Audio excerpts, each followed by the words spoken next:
The time for silence is over.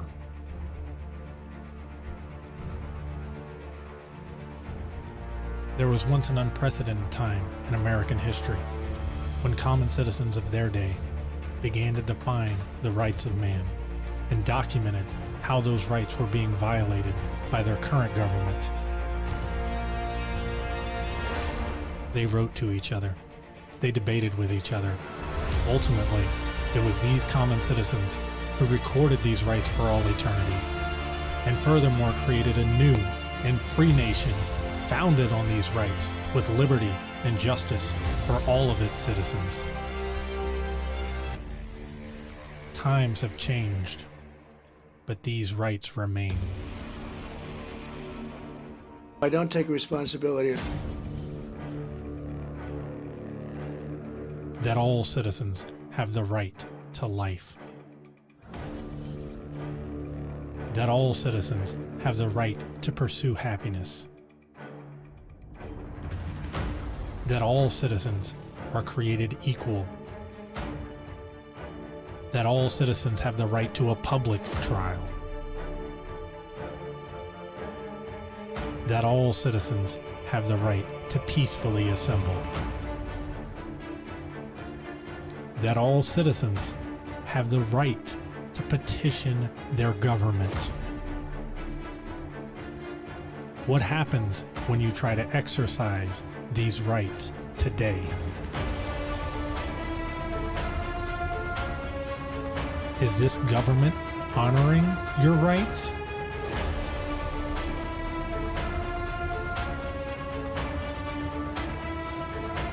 Or are they violating them? Is this the government that those citizens aspired to?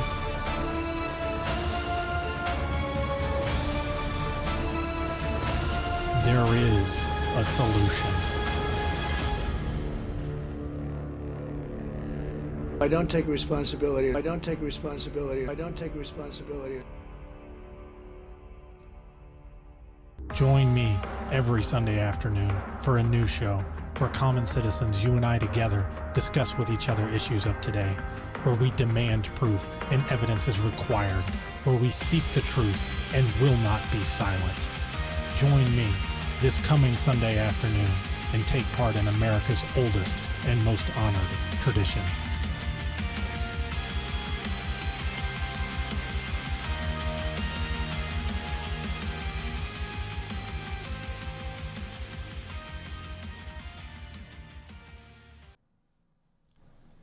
Hello, everybody, and welcome to The Left Speaks. I greatly appreciate everybody who tuned in. I know that it's an abnormal stream for most people because it's set up more as a show than a stream. Today, we're going to be covering Black Lives Matter, the overall movement, and policing in America. We're also going to draw comparisons to policing in other European countries, countries we would normally compare ourselves to. So typically Western European. For those of you who are already in chat, content warning. I don't know how to cover violence and policing without showing the violence. I don't know how to cover a subject like this without touching on things, without showing things that aren't pleasant to see. Before we dive into those clips, I will verbally say that there's a content warning before each clip. Forgive me if I make some mistakes. There's a lot of video this time around. The last time I covered Black Lives Matter, I did it more from an academic perspective. That episode is still up on YouTube if you'd rather go look at links and that sort of stuff.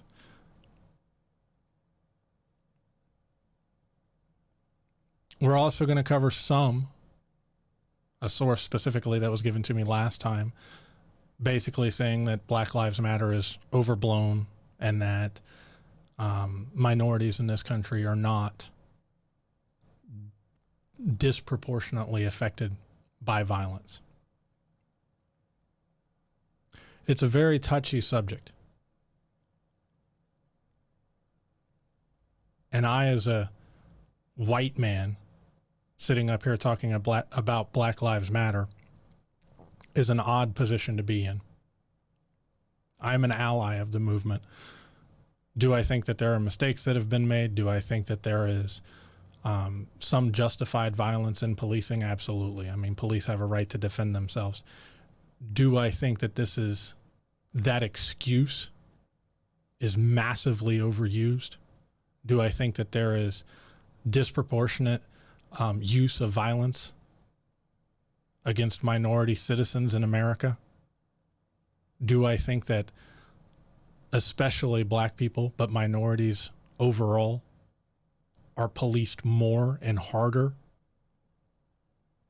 than a normal average white American? Yes, I do. I think the evidence supports that conclusion. Are there other countries that we would consider comparable to us economically, democratically, politically, that do this a whole lot better than we do? Yes, there is. Calls are going to be later during the show, probably into the second hour. I may have to take a break during this because, like I said, some of this that you're going to watch or you're going to see is frankly disturbing. Do I think we have a big problem in this country with police brutality, regardless of color? Yes, and something needs to be done about it. Do I think that police brutality is affecting minority citizens of this country more because they're policed harder? Yes. In some of these videos we're going to watch, I don't know how you justify it. I've tried to put myself back in that mindset, my old conservative mindset. Some of them I can see. Some of them I can't. And I don't know how even just watching some of these, when oftentimes the most punishment the police officer gets is a paid leave, you can look at it and say there's no problem here. That you can look at it and go, oh, but the BLM, one of the founders, she bought some houses and she said she was a Marxist. I don't give a shit. It's completely irrelevant to the point of what Black Lives Matter was founded around.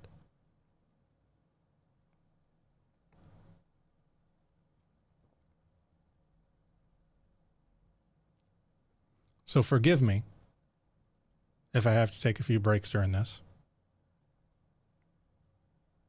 Forgive me if you see some things you don't want to see or that are disturbing. I think we need to see them.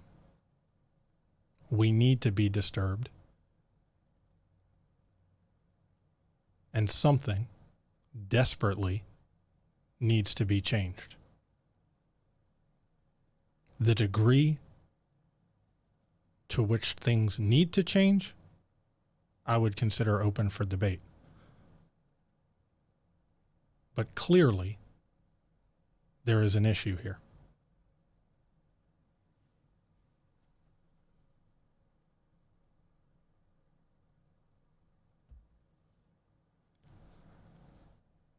Catch up on chat real quick. Tilgen, I don't think I've seen you in the stream before. Thank you for joining. I appreciate it. Dash Mickey, Mod, thank you for being here as always.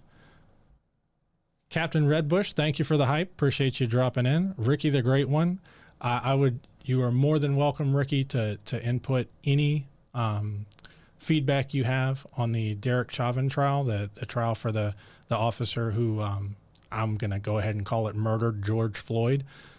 Ricky, for those of you who don't know, is another Twitch streamer. He's been watching the trial extensively, almost exclusively, not entirely exclusively, but almost, and has been trying to maintain as neutral of an opinion as he can, bearing in mind that this is obviously news everywhere. Hardwood and Sock, welcome back, man. Appreciate you dropping in.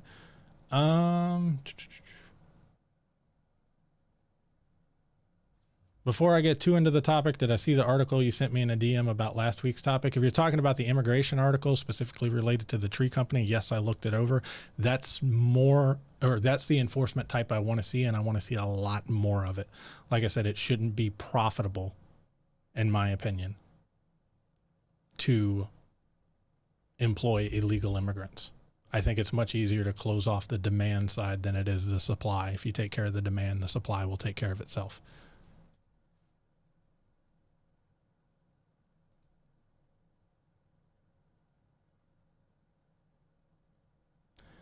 So this happened this week.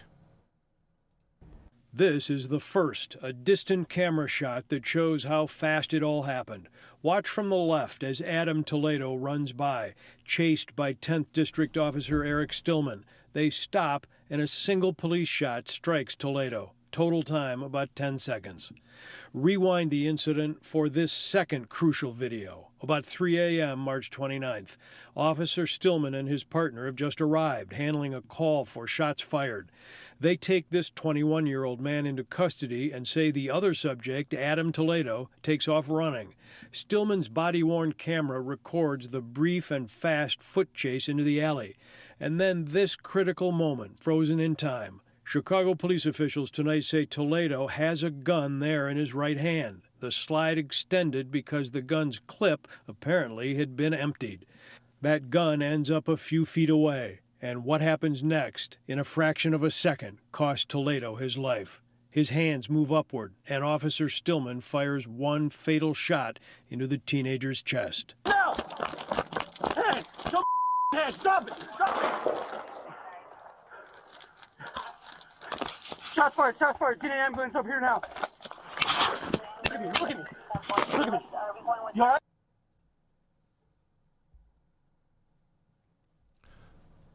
So to as fairly sum up the whole situation as I can, and this happened in the middle of the George Floyd trial, the trial of the officer who kneeled on George Floyd's neck. Like I said, this is recent, within the last week. Adam Toledo was barely a teenager. He was hanging out with an older boy, 21-year-old adult. Okay, that was the first gentleman they knocked over. The officers were responding to a shots fired call. Best we can tell so far, again, more evidence is coming, obviously. One of the two of them basically shot, not at anybody, as best we can tell.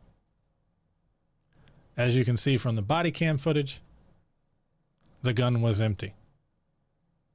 That's what the slide all the way back means. There's not another round for a semi-automatic two-chamber. He could have manually done it. I'm not going to require the officer to inspect it in that case.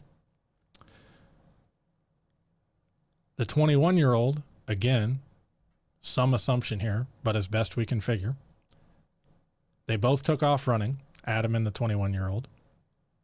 The 21-year-old appears to have given the gun to Adam because he's a juvenile, and he stopped. That was the first suspect that the officers knocked over. The officer in pursuit of the 13-year-old, Adam Toledo, was the rest of the body cam footage. As you can see, it happened very quickly.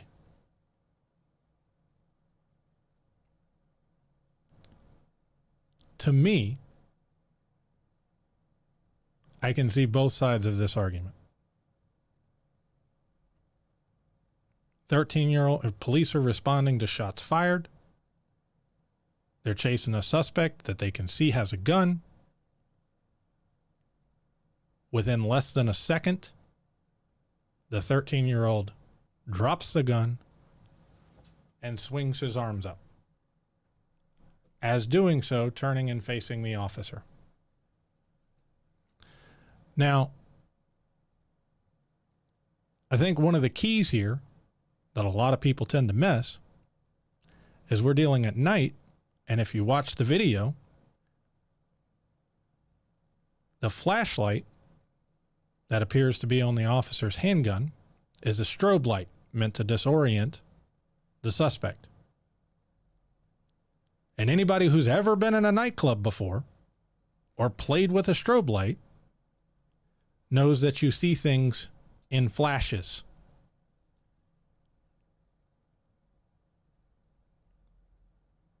It is more than possible that the officer saw the gun flash, can't see.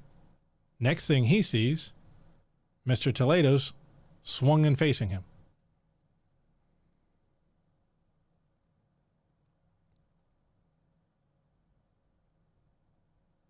Now, the problem here, from the other side, if you listen to the video carefully again, that 13-year-old boy was told to stop and raise his hands. He was literally doing what the officer told him to do. Should he have not run in the first place? Absolutely.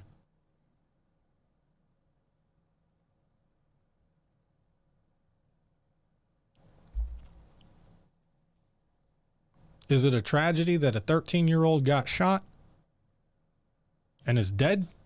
Yes.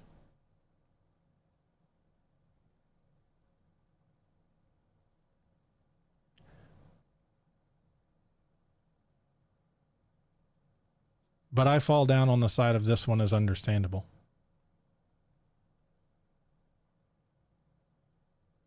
I don't know, in the course of a second, using a strobe light, that I would have made a different decision. Should that officer have been using a fucking strobe light in the first place? No. Should the department,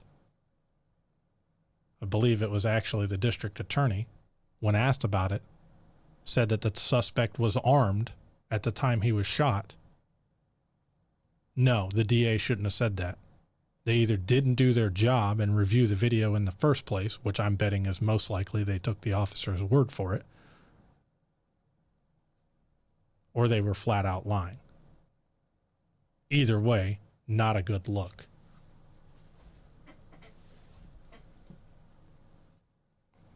Left pill, I tend to agree with you, but in this case, I can see justifiable self-defense.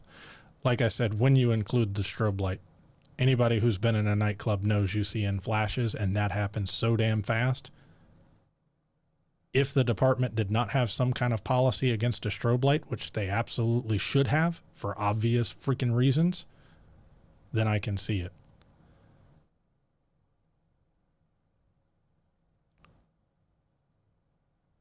But again, we're talking about a 13-year-old kid who lost his life. And I don't know a single teenager who hasn't made mistakes of some variety. I don't know a single young adult, for that matter, who hasn't made mistakes. But police responding to a shots fired call, chasing two suspects who are running, one with a gun, in the course of a second, to me, that's understandable. I don't think that this is the case to center BLM around. But I can understand the frustration. I can understand the pain from the community, from the parents, and from those looking in on the outside saying there needed to be a better way. I just don't know what the better way was in this particular instance.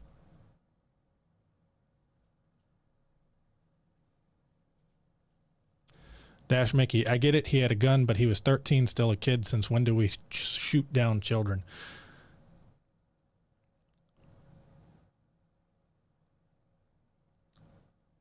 If you play with adult toys and you play adult games, you're going to get treated like an adult.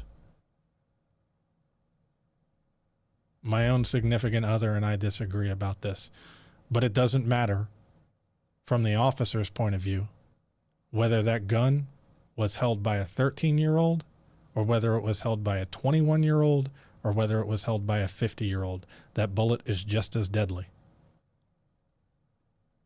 And while we have the luxury of sitting here looking at it frame by frame and can see, oh yeah, the slide's open. Oh yeah, he's out of bullets. Oh yeah, he ditched it. We're talking about something that happened a hell of a lot faster than that.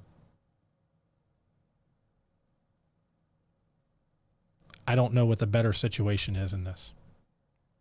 So in an uncertain situation, the cop gets to shoot first and assess the situation later. I'd rather a society where the police are trained to exercise restraint, even if their life is at risk. Left Pill, I agree with you. I just don't think this is the situation to make that case in. On the body cam, the officer clearly or the suspect clearly has a weapon, and you have to remember the officers are already responding to a shots fired call. And with a strobe light, where I see weapon, I see suspect facing me with hands up, and I can totally understand not being able to tell whether the weapon was in that suspect's hands or not. The next one we're going to look at, I agree with you entirely. I default on that side. But I don't think that the police should have to wait until a shot is fired at them to respond. If you raise a gun at an officer, I'm sorry. That's where you and I are probably going to differ.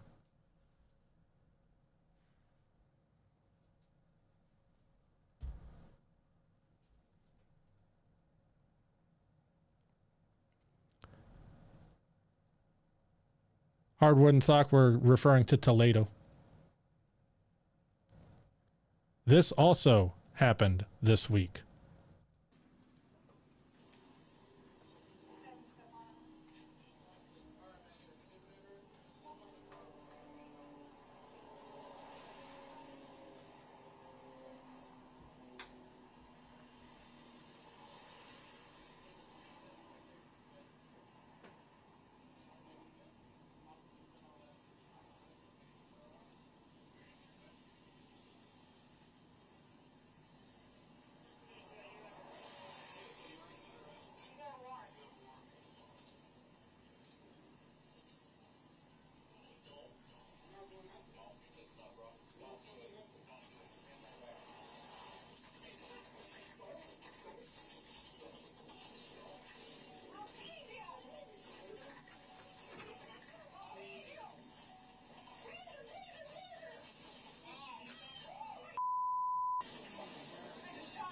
As I watched the video and listened to the officer's commands, it is my belief that the officer had the intention to deploy their taser, but instead shot Mr. Wright with a single bullet.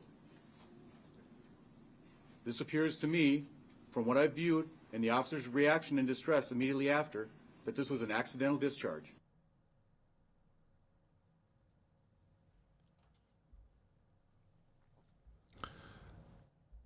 That gentleman was pulled over in the first place because he had a fucking air freshener hanging on his rearview mirror. They decided they were going to bring him in because they realized he had an existing warrant. He decides to flee. Stupid. But that's not even the first mistake. I don't know why in the hell you're pulling somebody over for having an air freshener hanging from their rearview mirror in the first place. Second, I don't know why you're trying to handcuff a suspect next to their driver's door. I thought it was pretty standard procedure to move them to the rear of the car or move them to the front of the car. Third, I don't know how a decade-long veteran of the force mistakes a Glock for a fucking taser.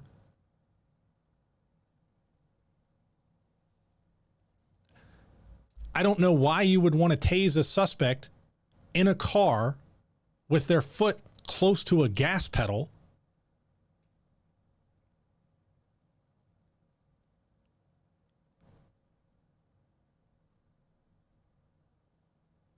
And maybe accidents happen, but this isn't some small accident. If I make a mistake driving my car and I negligently run over a kid, I'm still going to jail.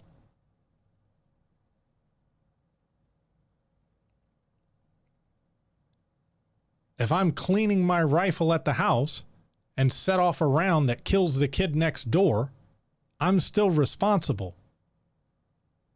And this is a hell of a lot worse than that.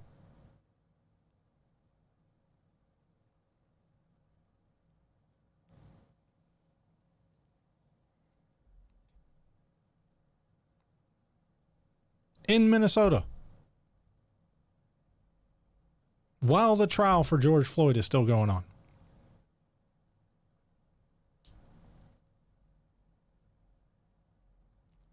hard wooden sock and expired registration.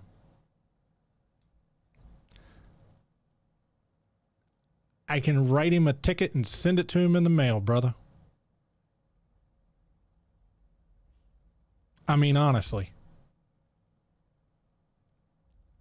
And in both of those scenarios, why in the hell do I need somebody who is armed writing somebody a ticket? Why can't I put somebody in a different uniform? Looks like hell, pick something obnoxious so it cannot be confused for an armed officer. Why can't I put somebody in a bright yellow and pink outfit so everybody knows they're the meter maid, except they write tickets for expired registration and shit hanging from your rearview mirror? There is zero reason that needs to be a job that carries around an armed weapon.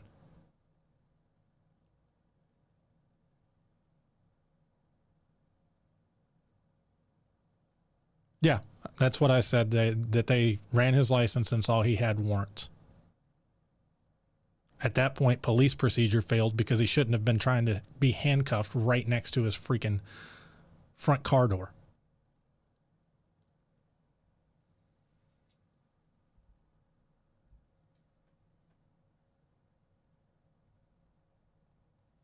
Ricky the Great points out that the Navy does it on aircraft carriers, different job, different uniform. That's really what the vast majority of people who say defund the police are referring to. Are there a few out on the fringes that just want to get rid of all cops? Sure. Just like there are some out on the fringes of the gun issue that want everybody to carry weapons like we live in the wild, wild west, right? But defund the police is really saying, I don't need my police to be military, and there are a lot of situations where I don't need an armed response, nor do I want one. If my mother, who lives states away and is pushing senior citizen, if I don't hear from her for a few days, if I call to do a wellness check, I really don't need an armed officer knocking on the door of a 70-year-old senior citizen. Pushing 70, she'll get mad at me.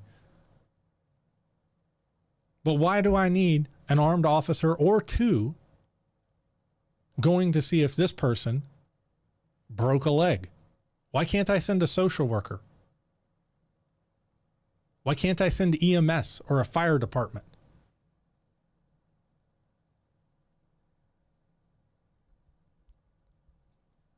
I don't have armed officers writing parking tickets. Why do I need them writing traffic tickets?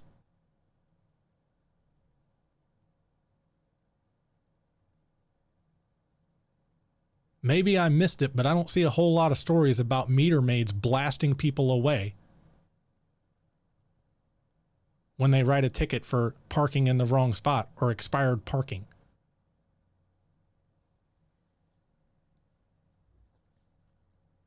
I drive all over the country. Most of y'all know I go state to state to state pretty much every week. I'm in a different state. If I'm on a toll road and I blast past it, I don't have 15 officers chasing me down to write me a ticket. They send it to me in the fucking mail.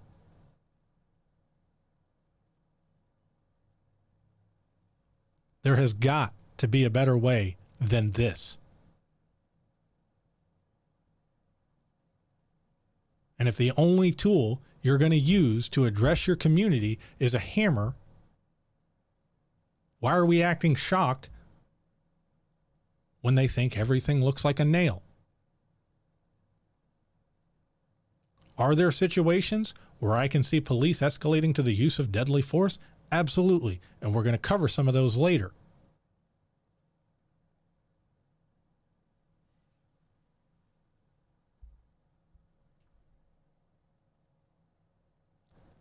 Hard wooden sock. Traffic stops are dangerous as fuck. Traffic stops are dangerous because it's the police doing it. If this guy had known he was getting pulled over by the equivalent of a meter maid that couldn't do anything but write him a ticket, do you really think he'd be dead right now? Traffic stops don't have to be dangerous is the point. We create the situation.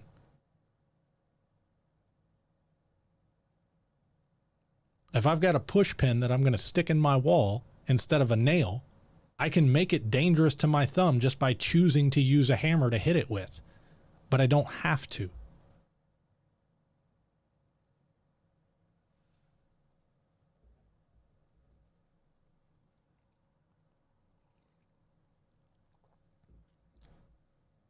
Tilgen, yes, it's the cops that make them dangerous, not the individuals who refuse to comply with orders. We're going to address that in a minute.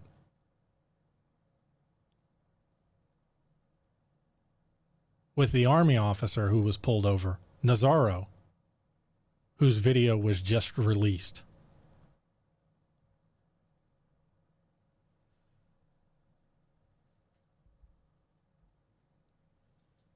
But if you think this man would have ended up dead had a meter maid been writing him a ticket for an expired registration, or if they'd sent him one in the mail, I don't know what to tell you.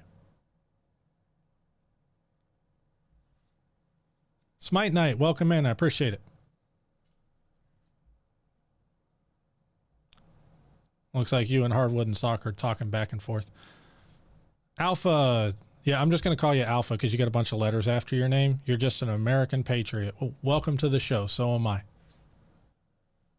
That doesn't mean that we can't make ourselves and make our country better.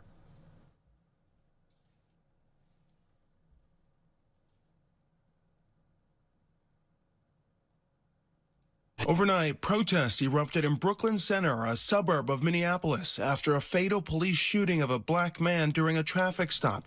The Minnesota National Guard deployed, police deploying tear gas to clear the crowds. Police say officers tried to arrest a driver on an outstanding warrant. When the man tried to get back into his vehicle, that's when police say an officer shot him. According to the police chief, the officer was attempting to draw her taser, but accidentally pulled her gun and fired it.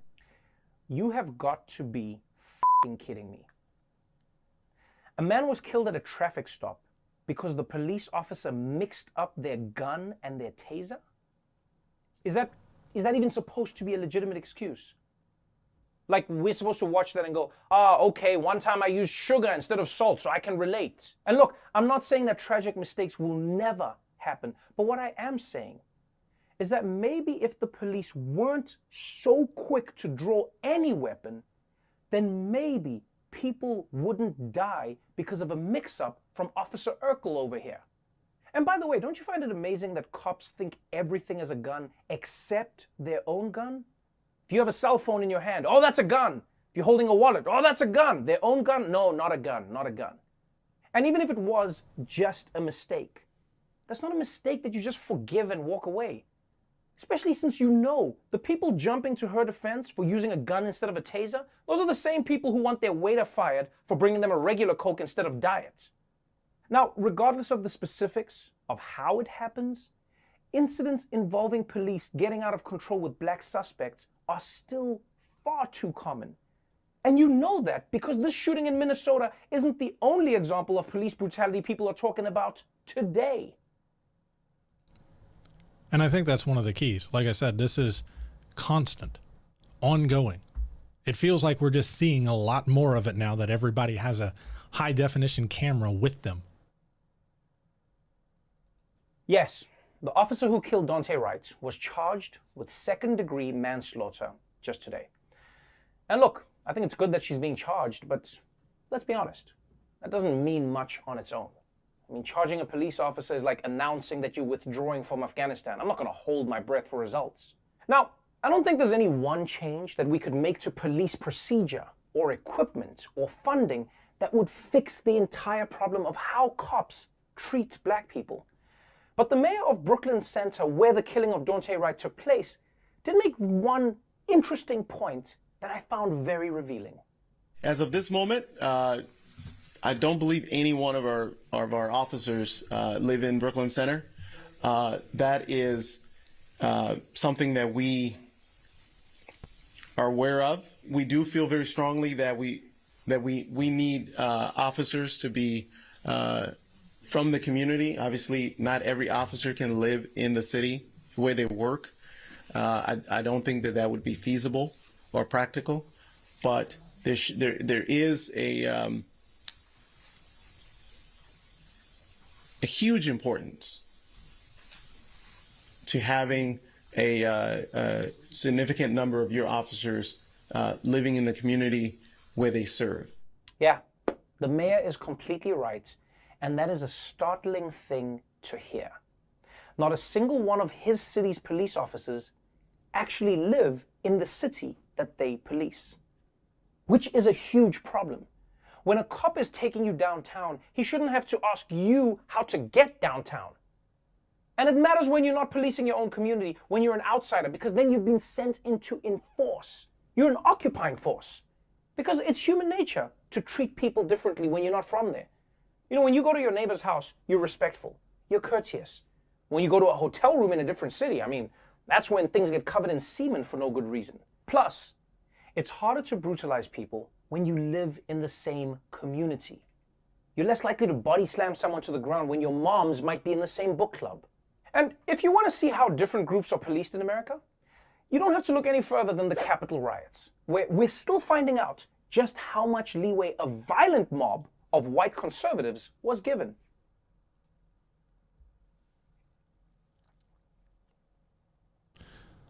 From Alpha, I don't like it when BLM Antifa burning buildings, and in Minneapolis, the National Guard was fired upon early Sunday morning in a drive-by shooting. One guardsman was taken to the hospital. I don't disagree. I advocate against violence in politics entirely. That doesn't invalidate the point of BLM existing, however. What was it? Over all of their protests, they've been 97% peaceful. And my argument stays consistent regarding that. I'm not advocating that the Republican Party gets to hold no rallies ever anymore because Trump's rally turned into an attempted insurrection at the Capitol. I'm going to advocate against the violence, but that doesn't change the fact that what they're protesting against, that are turning into riots in some limited instances, is pretty fucked up. Proletariat Parrot, welcome. Tiljan, hey, thank you for the follow, brother. The time for silence is over. They don't live in the same city that they police in, so they don't get targeted by criminals they are pursuing. If they're doing a good job policing in their communities, then they should be safe to live there. You're making the argument like the British used regarding the Boston Tea Party. Hey, seriously. Oh, we can't trust them damn colonials to police themselves. We're going to send in the army and just, berate the hell out of them and beat the shit out of them when we feel like it.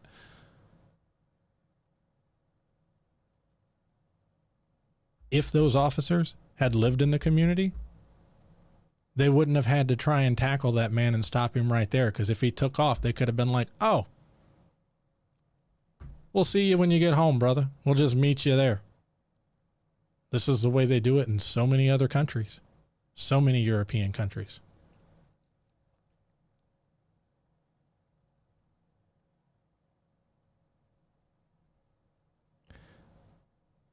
I'm not going to jump in between Smite Night and Hardwood and Socks because I'm just jumping in the middle of it and I don't know what both of y'all are talking about. At Tilgen, how is that relevant? Living 20 miles away from one city is completely different than living thousands of miles away. I'm not sure who you're referring to if you're addressing my point specifically. The point is they don't live inside the community. I don't see what the difference is between the two. They don't know the people and where they live.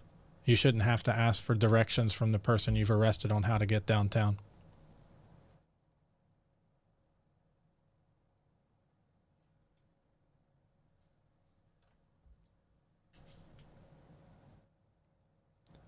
the difference between white and black policing. We are learning more about the advance warnings Capitol Police received leading up to the January 6th insurrection. According to a new Inspector General's report reviewed by the New York Times, police were warned 3 days before the violent attack, including a potential for violence, which, quote, Congress itself is the target. The report found that officers were instructed by their leaders not to use their most aggressive tactics to hold off the mob. That would include things like stun grenades. Think about that. They knew that a violent group was coming after Congress itself. Congress. The place where America's most important laws are filibustered, but they still told the police not to get too aggressive. Now, this report didn't exactly explain why this order was given, but if you ask me, this is what happens when police see you as people. They give you the benefit of the doubt. And that's really what the truth is. America is a country where white people who are coming to storm the Capitol are given the benefit of the doubt. But black people just going about their lives are treated like they're about to storm the Capitol. And look, I'm not saying that the cops should be maximally aggressive with citizens, but I mean, there's got to be a happy medium between he's driving while blacks shoot him and they're storming the government. Well, let's see where this goes. Let's see. I just want to see how it turns out. Yeah, I want to see what they're doing. And if there ever was a time and a place to be aggressive, I feel like January 6th would have been it. I mean, Congress was certifying the election. They were actually doing something. Do you know how rare that is? It's like pandas mating. There can't be any disturbances or they'll get spooked and it won't happen again for years. And look, I know it's exhausting to keep having to deal with this shit over and over and over again. And I'm sure there are people out there who are like, well, you know what? Why even bother protesting? You know, Derek Chauvin's trial is on right now and they're still shooting black people. But marching in the streets and challenging the system actually does make a difference. Just look at this story about a police incident from 15 years ago that's finally getting a rewrite.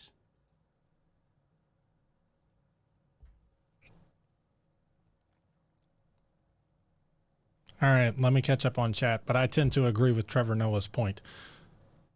That was the difference in the Capitol riots. And you are, or you can be, given the benefit of the doubt based on how you look.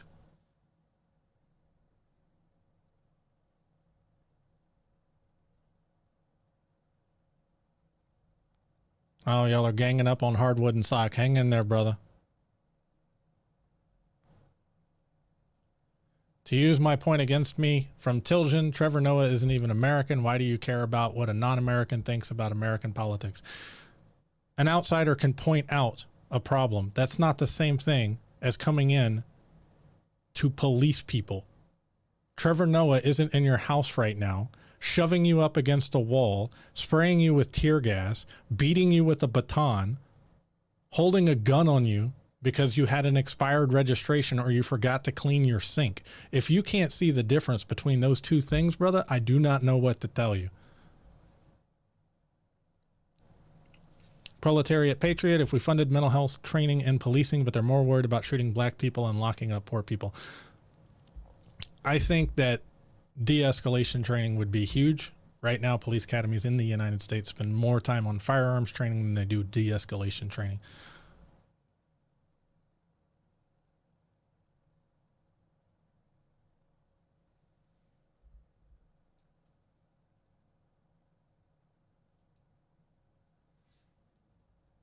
Tilgen is he is policing American politics. That's an equivocation fallacy. You're just trying to change the meaning of the word to respond to, or to say something different than the way I'm using the word. It's nice, but if you're not going to even discuss in good faith here, then I don't know why you're bothering. I can just ignore what you're saying. At least try and engage honestly and in good faith. Hardwood and Sock and I disagree on several things. He's more conservative than I am. He's called into the show twice. We've had excellent discussions. Beyond the Tags, another conservative streamer, has called into this show before, completely unexpected, related to guns. And we have had a great discussion and made several points of compromise between both of our positions regarding Second Amendment. Though admittedly, I'm more pro-Second Amendment than most progressive lefties or people who identify as left in this country. If you want to talk in good faith, argue a point in good faith, you're more than welcome. But if you want to sit there and play little word games and to try to get around exactly what I'm saying, then I'm just going to ignore you and you'll be shouting into the wind.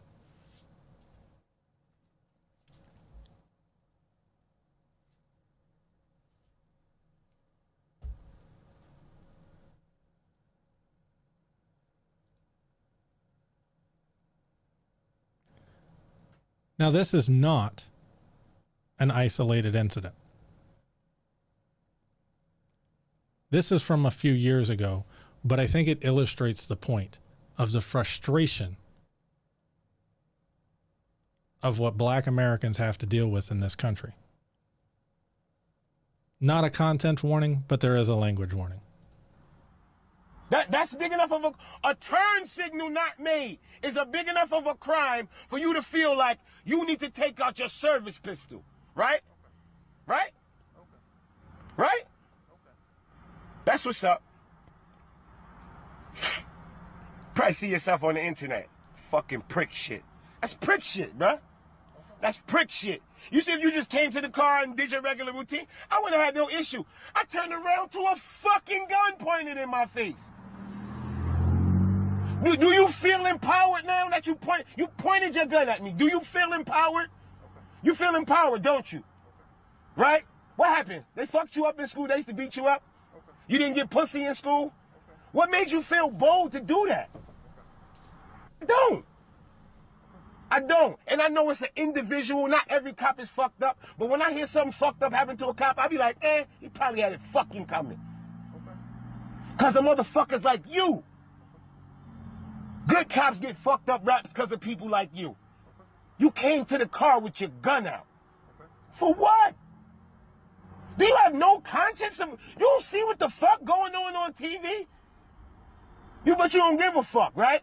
Because I just would have been another dead black motherfucker, right? And you just would have went about your business, right? Right? Right? Let's keep it real. Let's keep it 100. I have no issue if you could just be honest, right? You just would have been like, oh, a mistake happened. Right? You'd have been able to just wake up the next day, not lose a drop of motherfucking sleep. But I'd have had 3 fucking kids. 3 kids with no dad. Dad a criminal? Nope. Dad a thug? Nope. Dad shot dead by a cop, made a mistake. Because you want to come with your gun drawn.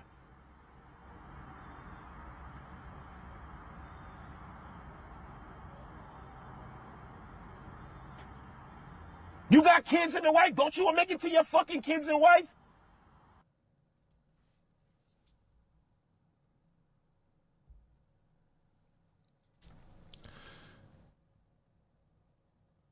The driver had failed to use a turn signal, which apparently merited the officer pulling him over with his service weapon drawn.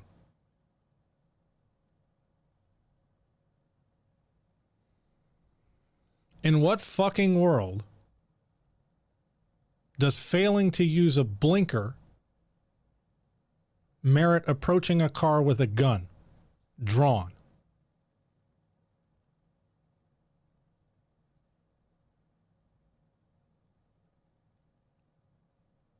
Was the driver at that point pissed? Absolutely.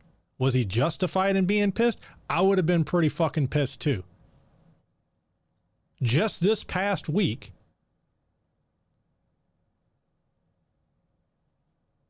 I took my lunch break.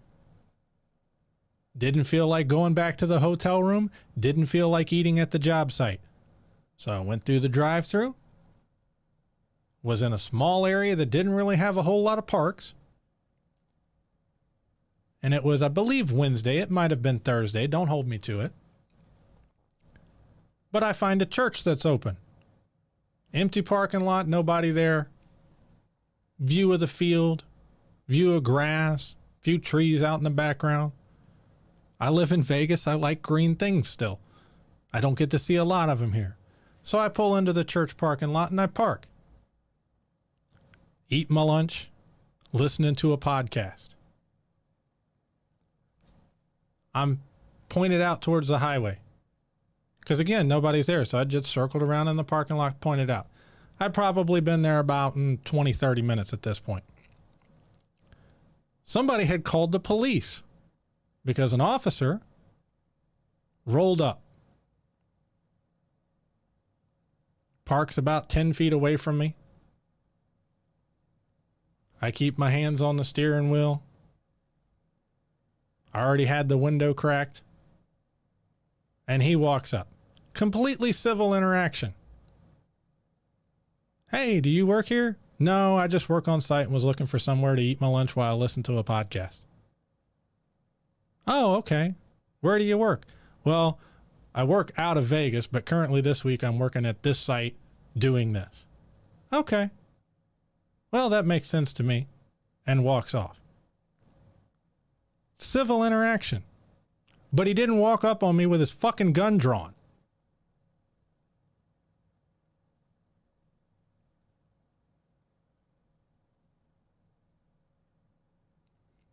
Smite Night Discord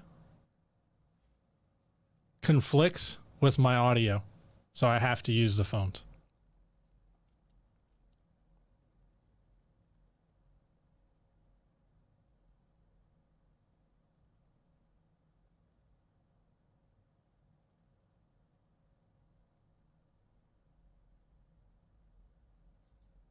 Hey, what got Proletariat Parrot nuked in the chat?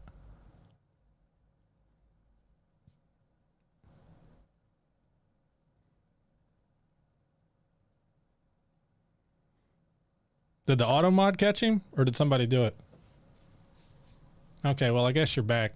Yeah, I have to leave the auto mod on, Parrot. I'm sorry if the language caught you. I don't have a problem too much with language, but some of the I've had some crazy stuff in here before.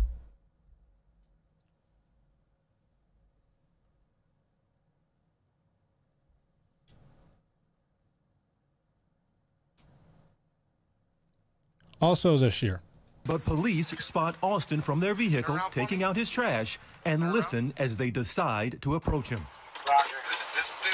Probably. Turn around because I told you to. Turn around. What are you doing, bro? I live here. All right, we got a call. We got a... Okay, man. I don't know who I'm looking for yet. Come on, step. Turn around, man. What is your problem, dude? You hear the officer admit he doesn't have a suspect description, but continues to arrest Austin, who continues to question the police. Tensions rise. Michelle! Michelle! Dude, what are you doing? Michelle! Austin yells for help. His girlfriend says she heard Austin's screams from the shower and rushed outside, trying to intervene, and ends up in the struggle and is disrobed in the process. Stop! For what? What are you taking it for? Both were arrested. The couple is now suing the city of Los Angeles. What was your reaction once you went back and actually saw it all play out and you got to actually hear the officers in the car before they got out? In your mind, you want to say to yourself, you know, the first thing, this happened because I'm black. And then you won't want to be that petty. You don't want to be that small. You don't want to really believe that people's thinking is really that on that low of a scale, right? And then when you watch the footage and you hear the guy in the car, you know, like the girl in the 911 call told them to go to a restaurant that was 3 blocks away from my house. Austin's neighbor, who made that initial 911 call about her ex-boyfriend, did not give a description of him to the dispatcher. That neighbor can be seen in the video telling the officers Austin was not the man she called about, but they continue with the arrest. The attorney for Austin calls this a clear case of racial profiling. Police should not roll up and immediately think that this person is a criminal. And unfortunately, that's exactly what LAPD did. Neither Los Angeles police nor city attorneys are commenting to ABC News. Austin fought for the release of this footage and says he's relieved the public now gets to see what he went through. It's crazy that they can just convict you when they're supposed to be there to act mediator, there to serve, protect, find out what's going on. You know, that they in their minds are the judge and the jury, and they're going to convict you on the spot based off what you look like. It's really eye-opening. You know, it changed the way I look at a lot of things. The city of Los Angeles did fight the release of that video, saying it would have a chilling effect on investigations, police investigations down the road, and it was against policy anyway. Now, Tone and his girlfriend have since moved from that neighborhood. They are seeking $3 million in damages, but they also simply want an apology, which they have not got. And guys, one other thing, their attorney says that the suspect the police were actually after was a white male.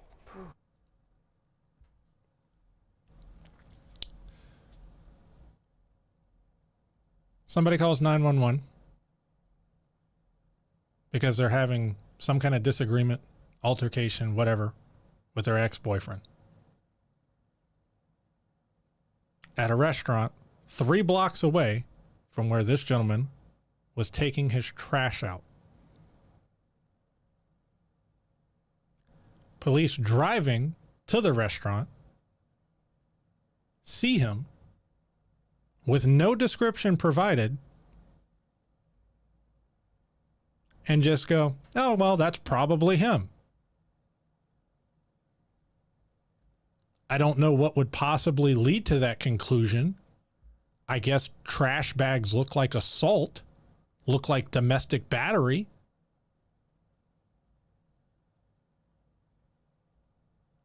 Then the person who called 911 even says, that's not the guy I called on.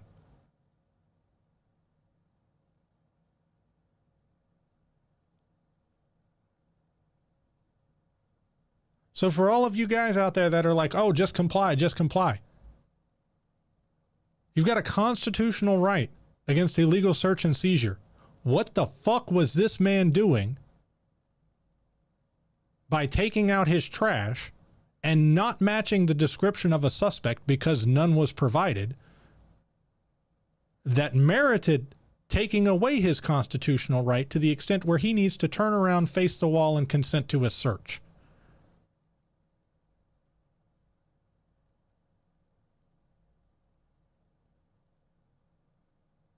Does going out of your house to take out your trash to your front yard or around the side of the building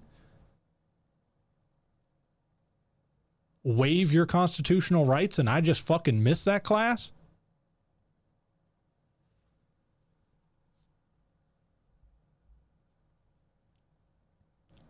Reign of Pain, welcome in. I appreciate you dropping by. Sorry if I'm missing anybody.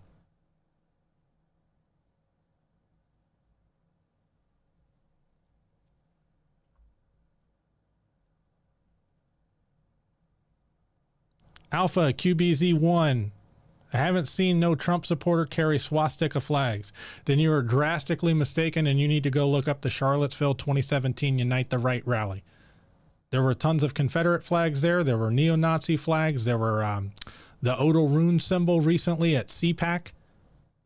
Nazis had a lot more symbols than just one. So what you're doing again is disingenuous, my friend. But nice try. Not to mention just this week, Marjorie Taylor Greene and her America First caucus that wanted to organize a political caucus around, and I quote, Anglo-Saxon values, which she since backed off of.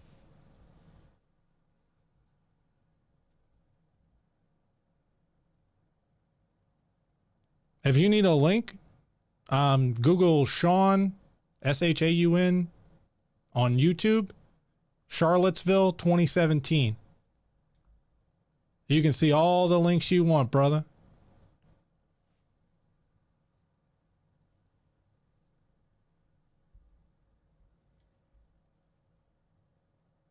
I'm sorry that the neo-Nazis disagree with your opinion, but I'm going to take their expertise over some anonymous guy in chat. That's just the reality of it. Furthermore, I'll take the video and photographic proof. No, Tilgen, I don't know a lot of neo-Nazis, but I know how to Google, I know how to use YouTube, and I know how to read. What a disingenuous argument.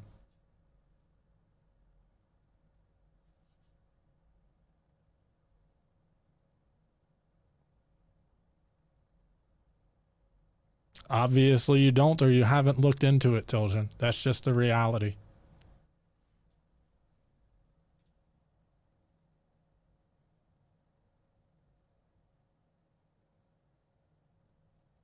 Let me see if this is it.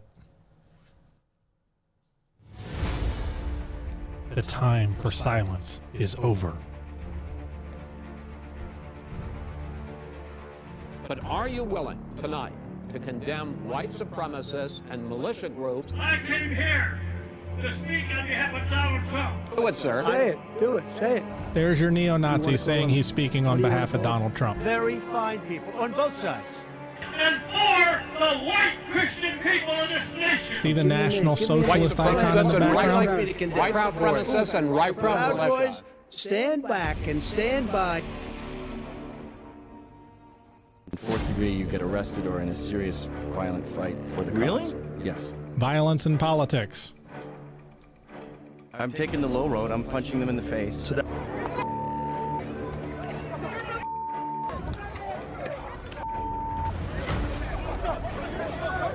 I attacked a couple guys. Oh shit, there's Richard Spencer,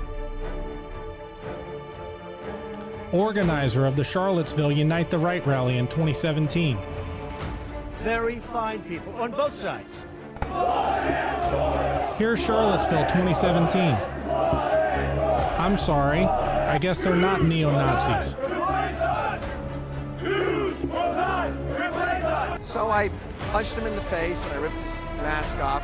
And then I punched him again. President Trump retweeted a video showing a supporter making a racist statement.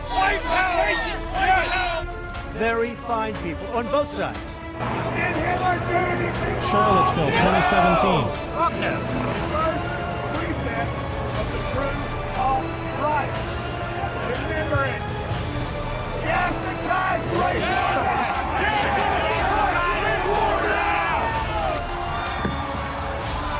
Let's have trial by combat. Violence in politics. And after this, we're going to walk down, and I'll be there with you. We're going to walk down Liar. to the Capitol.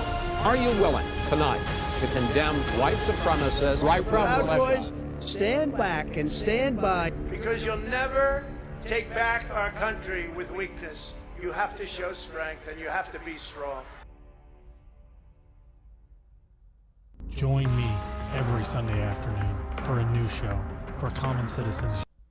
So I'm sorry that you are clearly uninformed, Tilgen, but to come in here and pretend like it does not exist because you haven't bothered to look at it, that's not my fault, nor am I going to tolerate it. The evidence exists. It's there. It's all over the place. It doesn't take more than a Google search to find it. When I have neo-Nazis at rallies standing in front of National Socialist Nazi Party slogan banners saying that they're there to speak on behalf of Donald Trump, yes, they happen to be Trump supporters. Now, to clarify, because somebody's going to want to jump into some far deep end tangent, I don't think Trump's a neo-Nazi hiding, going to secret rallies, wearing his Klan hood at nights on Sundays for the second Sunday of every month. I think he was okay with encouraging these people to support him. You know, like accidentally tweeting out a supporter saying white power.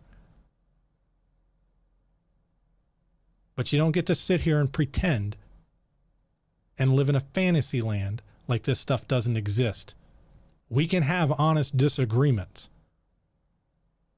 But to pretend like Charlottesville was not a neo-Nazi rally, a racist Klan rally, that's something else entirely.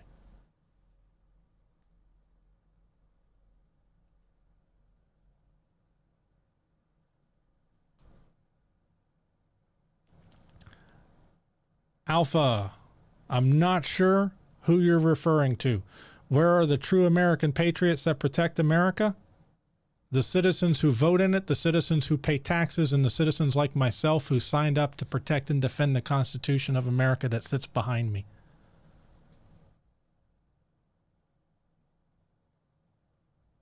It sure as hell isn't those people that we just watched.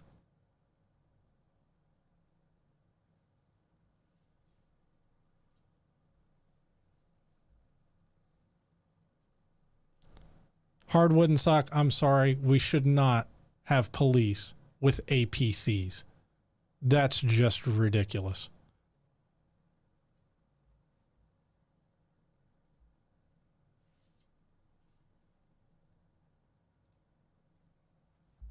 Yeah, Alpha, it's possible for somebody to have some policies that you agree with and have other policies that are completely so far beyond the pale that you can't support them.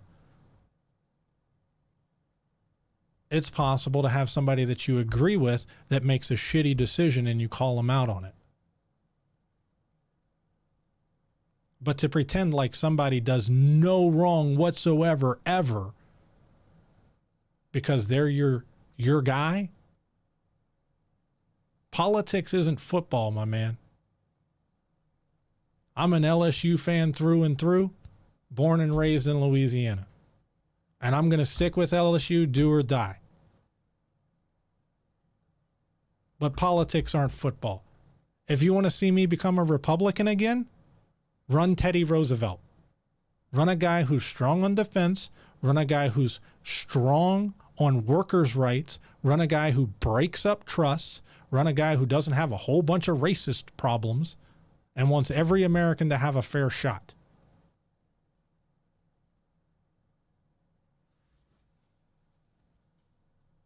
I'm going to follow policies.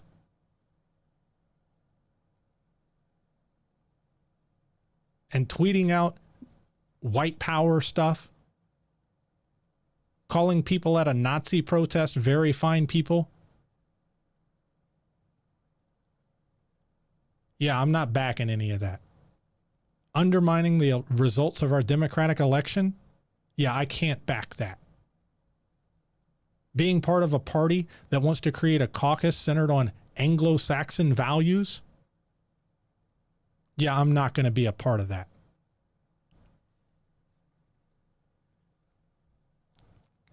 Proletariat Parrot, your name is so hard for me to say, brother. Or Abraham Lincoln. Agreed.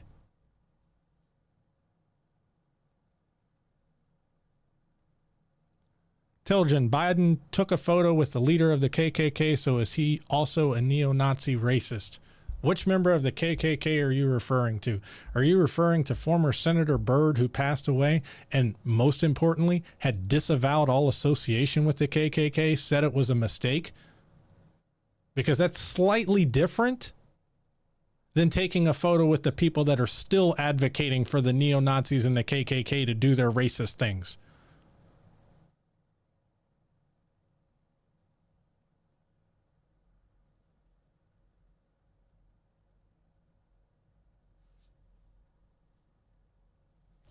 Hardwood and Sock, I'll let you know when the lines are open.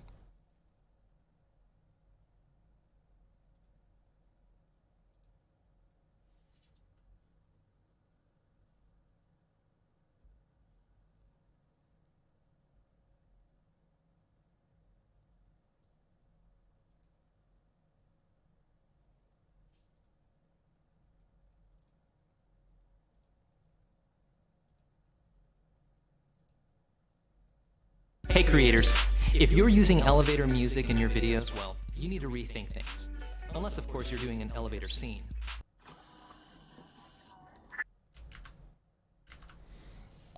This one's relatively hard to watch, guys.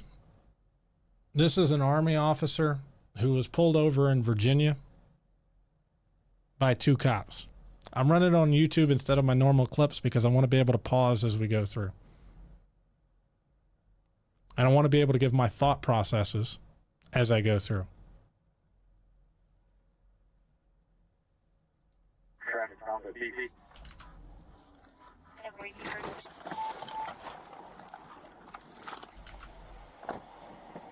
Going back. Felony traffic stop. Put your hands out the window! Felony traffic stop, 1836. Put your hands out the window! How many occupants? All units 213. How many occupants are in the vehicle? What's going on? How many occupants are in your vehicle? It's only myself. Why are your weapons drawn? What's going on? Open the door slowly and step out. Okay, so right there, that's conflicting. Keep your hands out the window. Open the door. Take off your seatbelt. Get out of the car. I can't possibly do both of those things. And we've seen instances like Philando Castile, who followed the law and complied. He was told to reach for his documents and was shot as he reached for his documents. Now, this officer, this Army officer, active duty, was pulled over because they couldn't see the tags on his car. He'd bought himself a new car. He had a temporary plate in the window. When the officers turned on their lights, he slowed down, put on his hazard lights, and pulled to a lit location. Something I have done when I was pulled over in Texas. Except in my case, I wasn't pulling to a lit location. I turned on my hazard lights, slowed down, and took the next exit because there wasn't a safe shoulder to pull over on for myself or for the officer. That officer did not approach me with a drawn service weapon.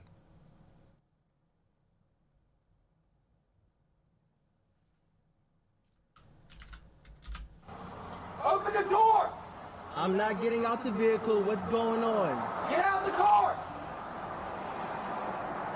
Open the door slowly and get out! What's going on? Get out of the car, now! Open the door, get out the car!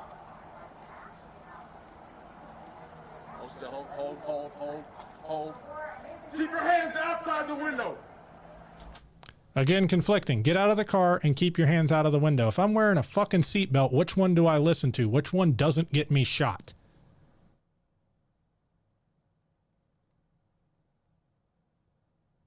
Because again, we've seen cases of this.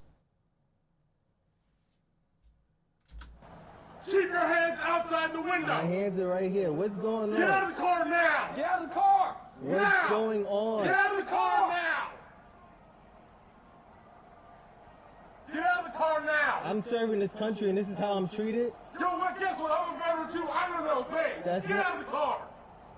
What's going on? Get out of the car now. What's going on?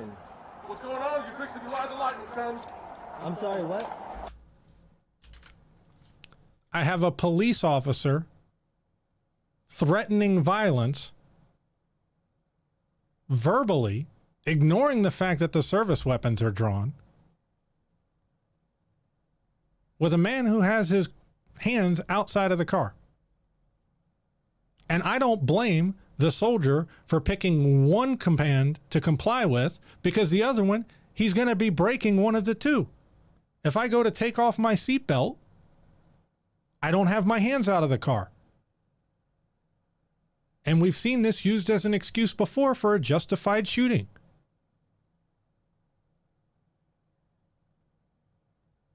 But you're going to ride the lightning. Sounds like somebody's going to tase me or put me in an electric chair to me. Get out of the car now. What's going on? Get out of the car now. Get out of the car. Sir, just get out the car. Work with us and we'll talk to you. Get out the car. You received an order. Obey it. I'm Okay, so right here, at this point, to this officer with his weapon drawn, both of them, but specifically the one on the left that's equal with the driver, it should be quite obvious that this is a United States Army active duty soldier in fucking uniform. To this point, there's been no display of violence, no threatening from the Army officer, Mr. Nazzaro, Lieutenant Nazzaro. Why do you still have your weapon drawn? Why?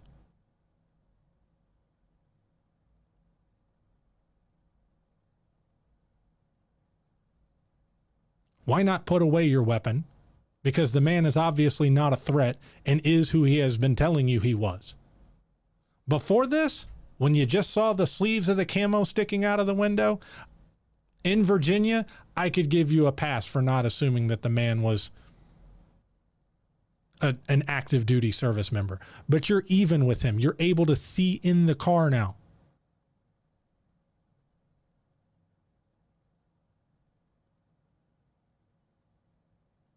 None of this justifies pulling him over with your weapons drawn in the first place. But at this point, even if you had overreacted as an officer,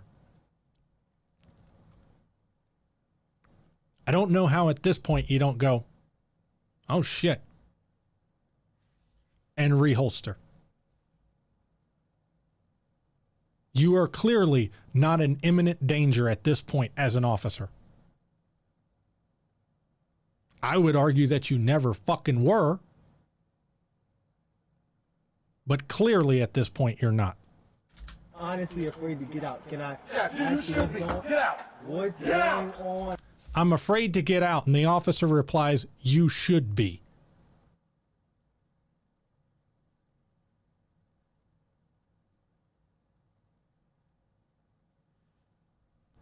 What Get did out I of do? the car. Get out now. I have not committed any crimes.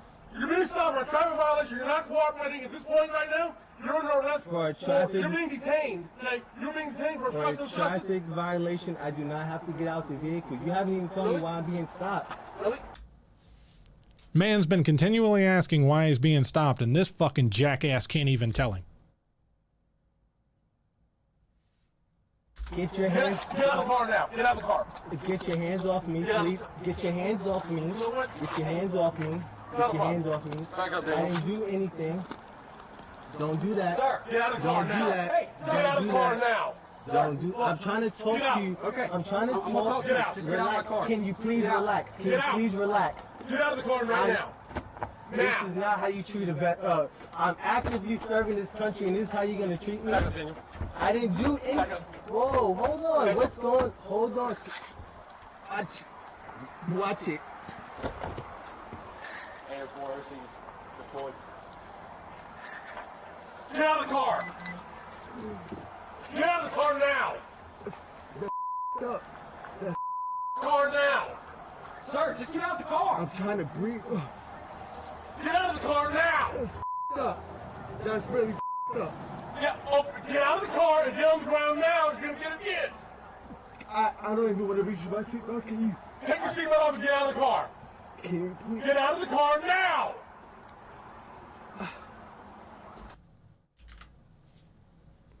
I have a blinded army officer scared to reach for his fucking seatbelt, receiving conflicting commands throughout this whole process. Keep your hands out the window, get out of the car. You can't possibly do both of them unless you're going to somehow magically poof yourself out of your fucking seatbelt while keeping your hands out of the window. Who has been nothing but civil the entire time. Why is the person who is pulled over the most professional and the most calm in this whole fucking shit show?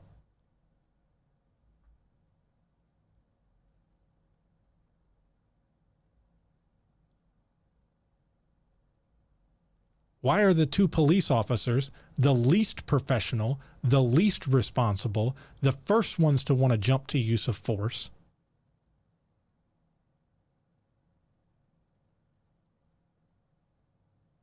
And how is this acceptable?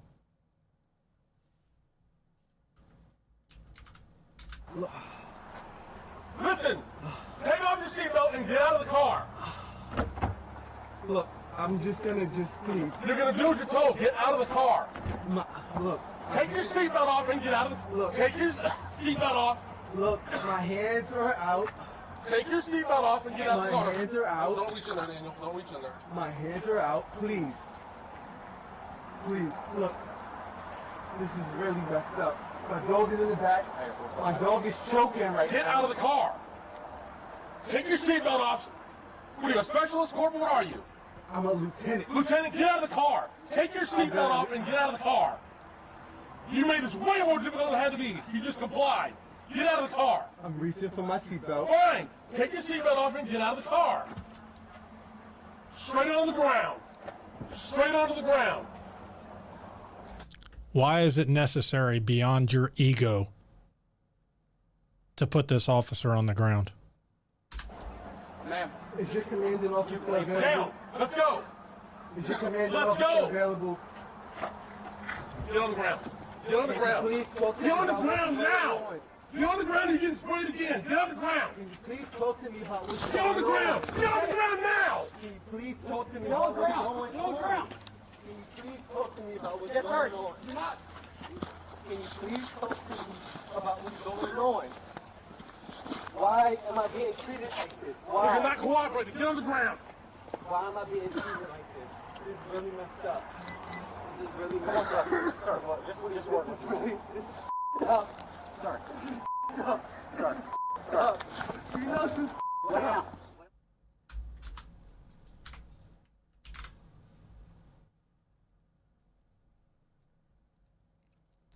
Argus, thank you for dropping in. And I agree with you entirely.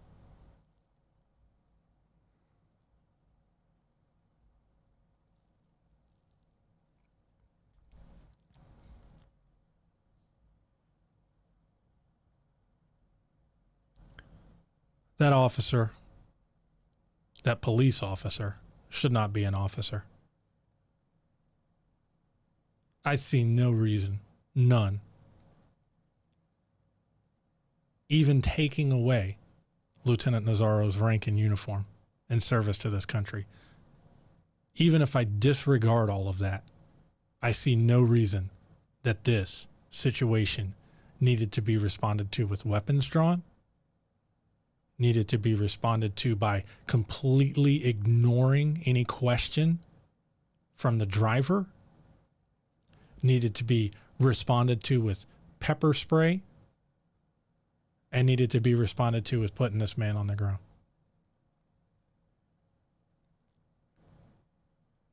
Because remember, he was pulled over because they couldn't see his license plate. He had a temporary plate in the back window and they couldn't see it.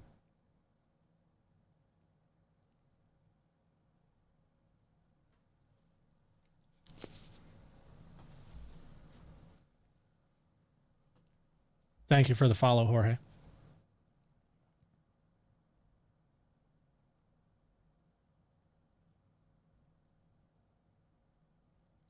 These officers knew they were on body cam. So this is the good behavior when we know we're being videotaped. In light of this, I do not blame Lieutenant Nazzaro at all for driving to a lit location with his hazard lights on, with witnesses to watch his interaction with police officers, for not reaching in and unbuckling his seatbelt immediately, and for keeping his hands out and visible the entire time.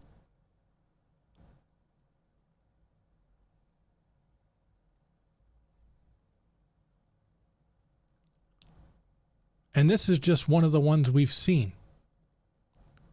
This happened in December. And just like the gentleman who was arrested for taking out his trash in LA,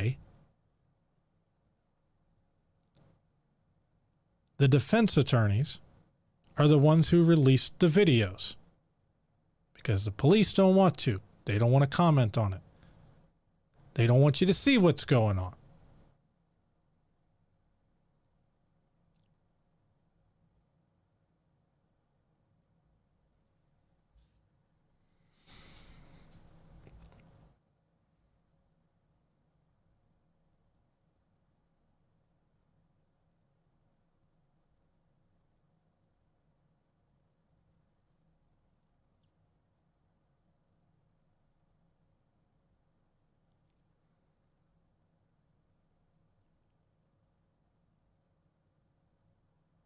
There has to be a method of ensuring that these videos are released.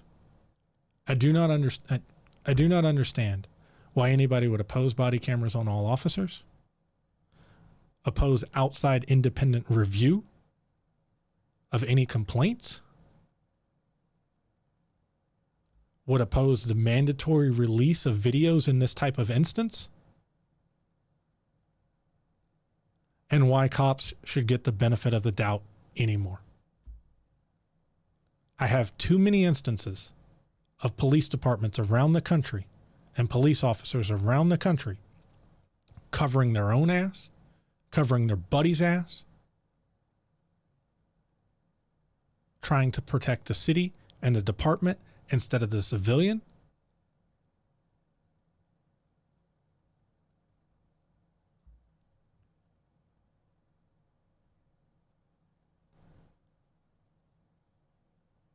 And to speak tangentially to what Smite Night and I think Hardwood and Soccer going back and forth about,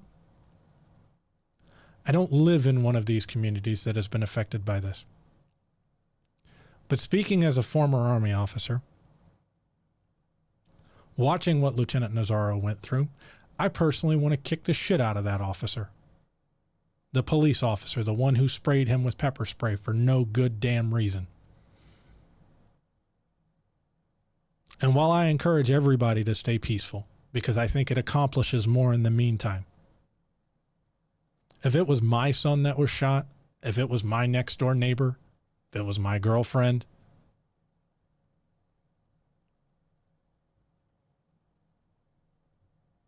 I can understand the urge to jump to violence. I encourage everybody not to. It hurts your cause, in my opinion. It lets people ignore the police brutality and point instead to BLM and Antifa are burning down cities and shit, so we've got to back police no matter what. No, call out the violence on both sides of this. I'm fine with arsonists being arrested, but I also want that son of a bitch arrested too for assault.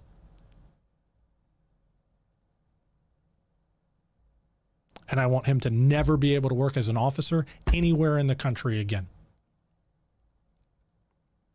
Because if you can't recognize that as a non-threatening situation, then you are not qualified for the job.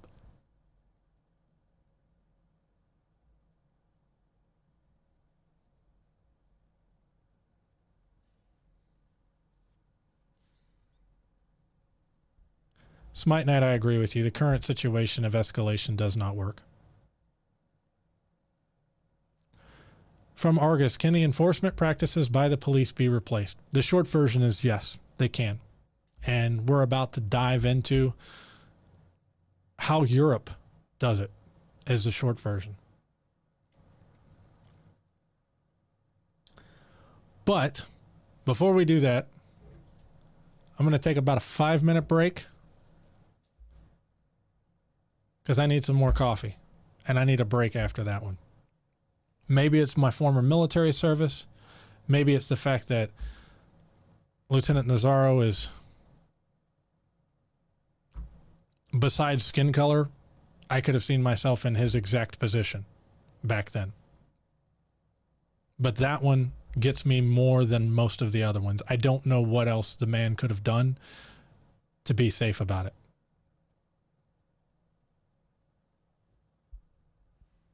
Alpha, I'm going to be right back, but the short version is I can say one thing one time and say something else opposite. Like I said, I don't think Trump's like a secret Klansman. I think he's okay with their votes. So he'll call them okay, very fine people on both sides of the issue, and then he'll say something bad about them, and you can pick whichever one you want to listen to. The problem is the white supremacists and the neo-nationalists or the neo-Nazis and the KKK people, they hear all the stuff that he says that it's okay. Because, again, Trump has tweeted out a supporter saying white power. He's retweeted that. But if you need proof of that because you can't find it yourself, I'll be more than happy to provide it for you when we get back after the break. Thank you again, everybody. And again, it'll be about 3 to 5 minutes.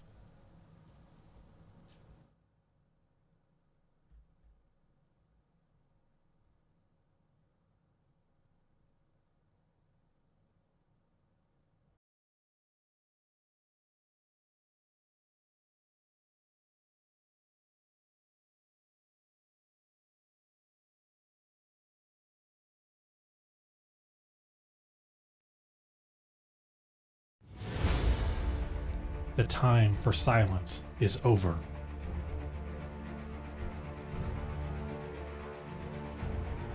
There was once an unprecedented time in American history when common citizens of their day began to define the rights of man and documented how those rights were being violated by their current government. They wrote to each other. They debated with each other.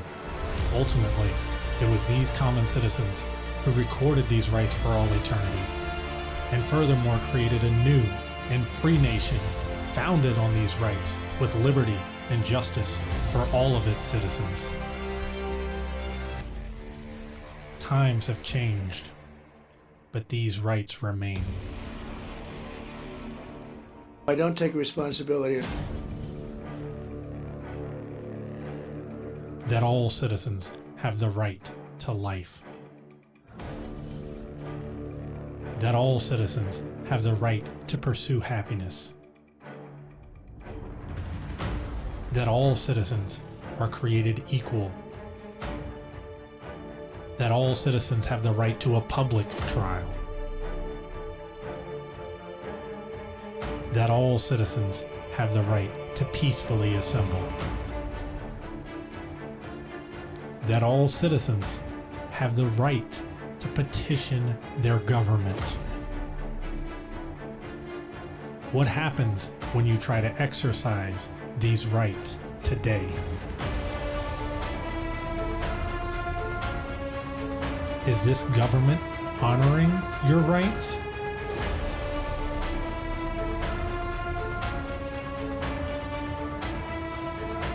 Or are they violating them?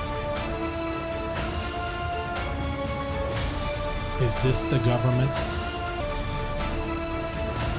There is a solution. I don't take responsibility. I don't take responsibility. I don't take responsibility. Join me every Sunday afternoon for a new show where common citizens, you and I together, discuss with each other issues of today, where we demand proof and evidence is required, where we seek the truth and will not be silent. Join me this coming Sunday afternoon and take part in America's oldest and most honored tradition.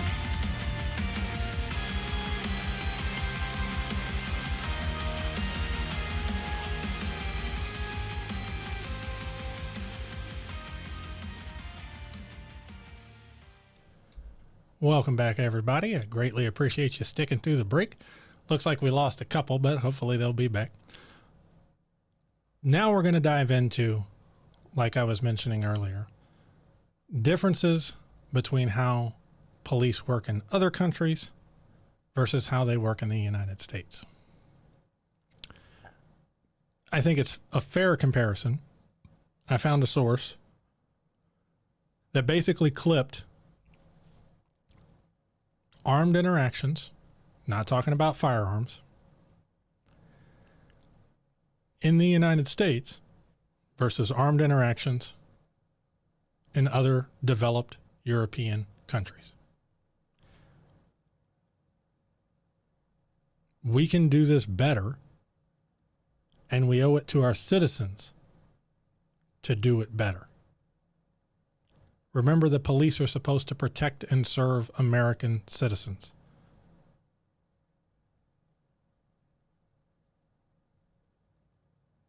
The police knew what the job was when they signed up. The civilian didn't sign up for the encounter. The officer did. There's a very big difference there.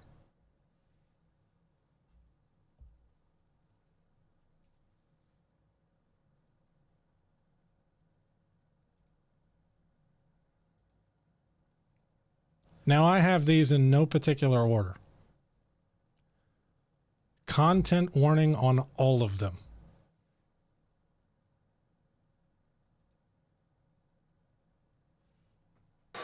The state of Florida is investigating a police shooting in North Miami. A Hispanic officer shot and wounded an unarmed black man. The victim was a mental health worker who was trying to return an autistic patient to a group home. 47-year-old Charles Kenzie, unarmed, laying on his back, hands raised in the air. The younger man sitting next to him is autistic and escaped from a nearby facility. Kenzie is his caretaker there. An object can clearly be seen in the young man's hand. The object was a toy truck.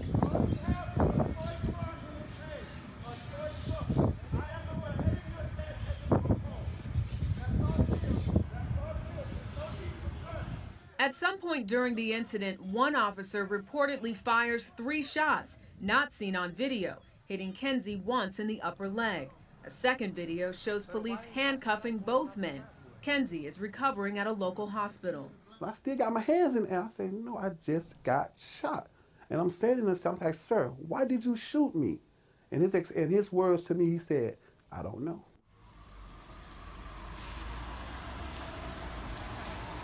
Tío, estoy flipando enfrente de mi casa, tío. Un hombre se quiere cortar el cuello. Por favor, pero esto qué polla es. Y el policía está con la pistola, tío. O sea, no.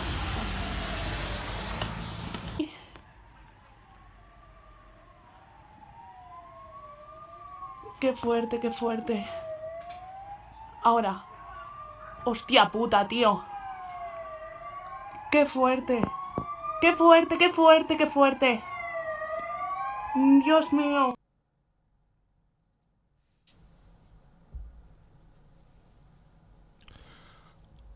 I don't know why we needed to shoot an autistic person with a toy truck and a caregiver there trying to return him to a facility, laying on the ground with his arms in the air. I don't know how that man could have made himself any less threatening.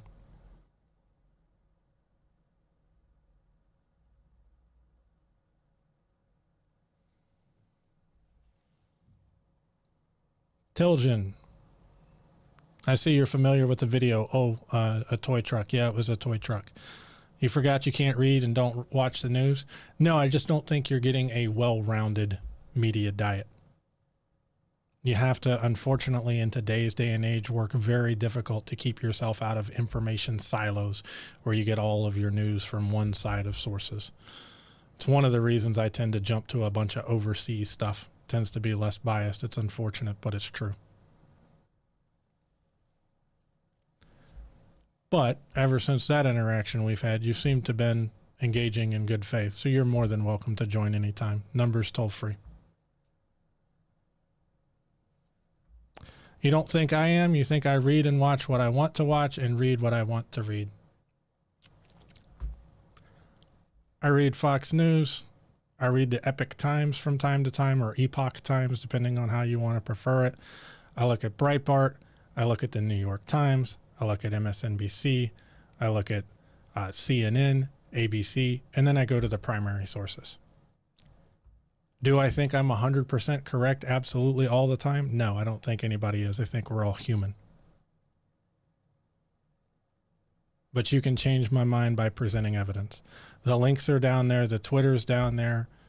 Facebook's open. The webpage has links to everything. If there's ever anything you disagree with me on, you can send me all the sources you want. I go over them. I don't air them live on stream until I review them first because I've had some jackasses send me Daily Stormer and neo-Nazi stuff. So, I'm sorry they broke it for everybody else. But I think anybody that you talk to that has engaged with me before, that engages honestly, will tell you that I engage honestly. I know Hardwood and Sock will vouch for that, and I'll vouch the same for him. And he and I don't know each other. He's just called in a couple of times. And he's been religiously following ever since. It's not just a difference of opinion, unfortunately. Alpha, are you just trying to get yourself banned?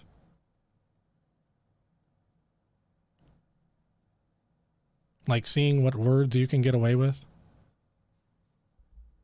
And those are fine, but be careful. You're dancing dangerously close on like conspiracy theory, Jewish question type stuff.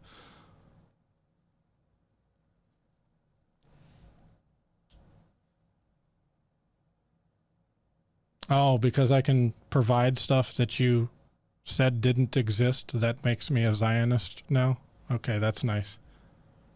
When do I get my check? I'm still waiting for my paycheck, brother.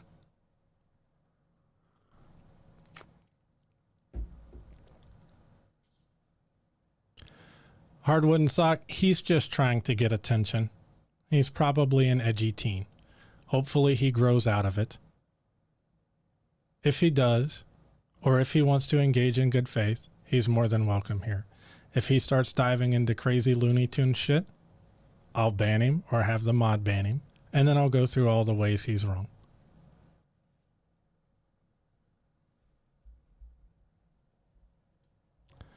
One world government is coming soon. We seem a long way from that. I know you believe that, but you don't seem to have a whole lot of proof for it, considering we have multiple nations all fighting with each other about everything constantly. And that's before you even get to the businesses that are fighting and competing with each other about everything constantly.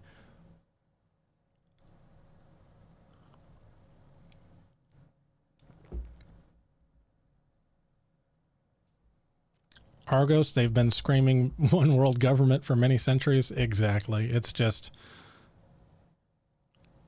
those people are going to need a lot more than, hey, if you go back 1,000 years, these people were related to each other to prove some kind of massive global conspiracy. And for the most part, that's all they've got. Hey, if you go back 1,500 years, these people were all related to each other. Shit, if you go back 1,500 years, you might be able to figure out that me and, I don't know, Smite Knight are related, but we sure as hell don't know it anymore. That doesn't make us part of the same global conspiracy just because we happen to hold some of the same political views. I don't even know where the dude lives. I think he's in Texas somewhere. You've said that on stream, so I feel comfortable saying that, Smite.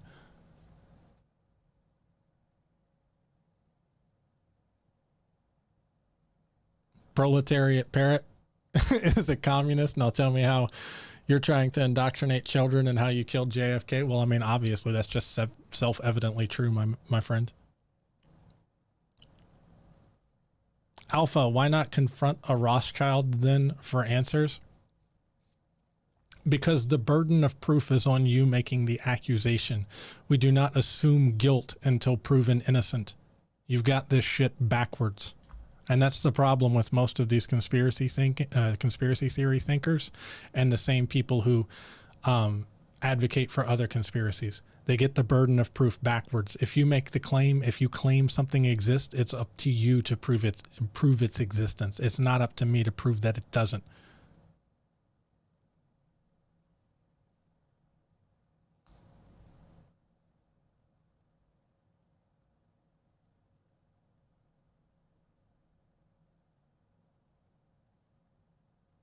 Oh, I'm CIA now? Oh, that's awesome. When do I get my check for that?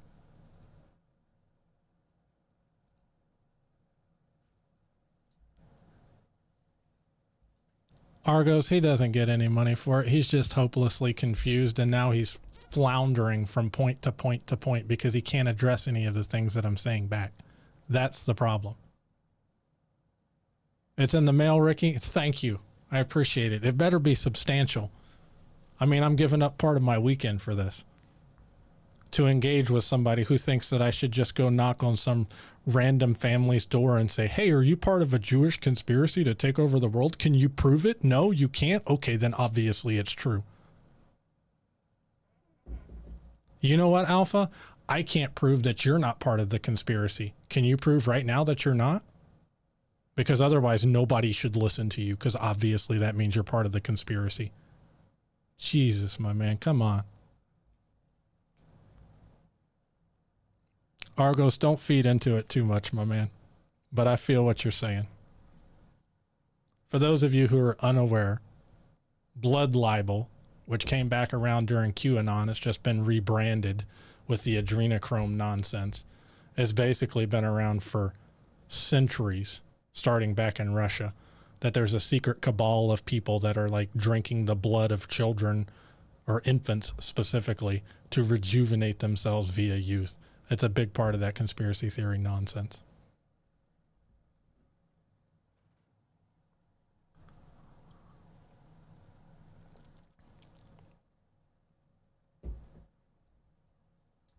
Proletariat Parrot, he can't prove he's not a lizard person, so obviously he is. We got to go with his rules, my man.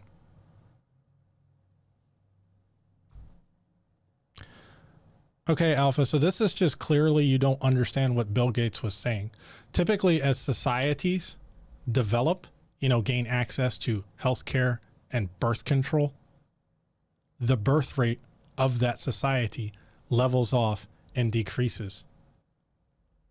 So as you industrialize and as you give women the ability to take contraception and not accidentally get pregnant, and as you give men access to condoms And as you educate people on what their use is and how they work and why it can be beneficial, that society levels off and then sometimes seems to decrease in population. That's not advocating for a genocide like the Nazis did in World War II. Do you have anything more than like catchphrases, my man?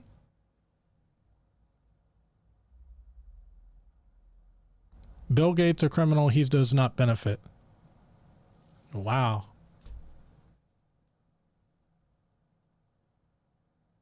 From Tilgen, wasn't Obama a lizard person? I'm just kidding. The only thing I've ever heard about lizard people, or that's the only thing you've ever heard about lizard people.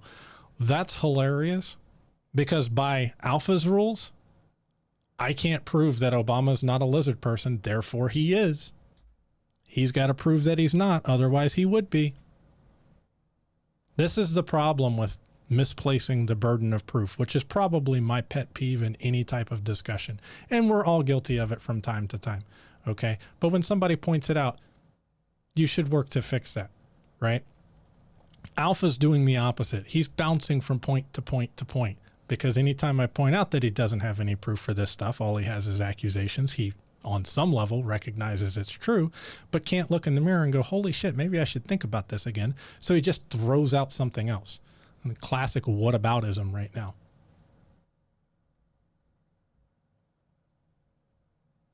I'm protecting the system. Yeah, definitely, Alpha. I'm protecting the system. Mr. I want to reform the police over here. Mr. Advocating against Trump desperately as his almost fascist campaign continued to escalate. Yeah, I'm the one that's defending the system. Brilliant. Wow. Amazing argument.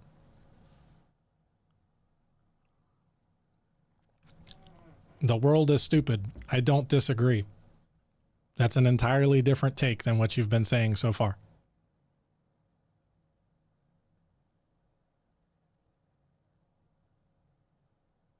Proletariat Parrot, no, you're a non-tanky communist. Then you're welcome here. The tankies are just as bad as this nut job, in my opinion.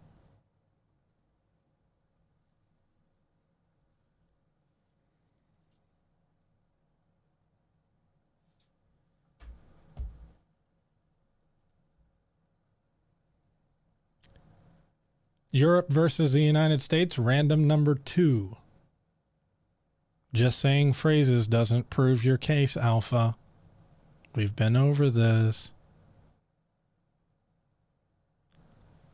Mod, can you not ban, but time out Alpha?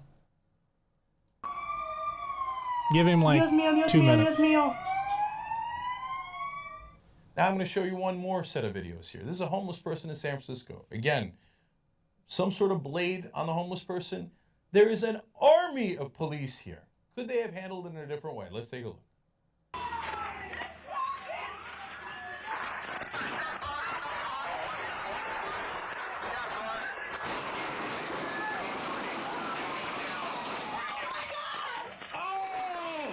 my God, what the fuck did he do?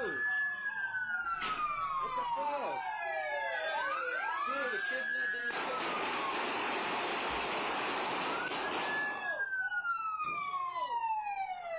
Dude, he didn't do fucking shit. What did he do? It looks like a gangland slaying to me.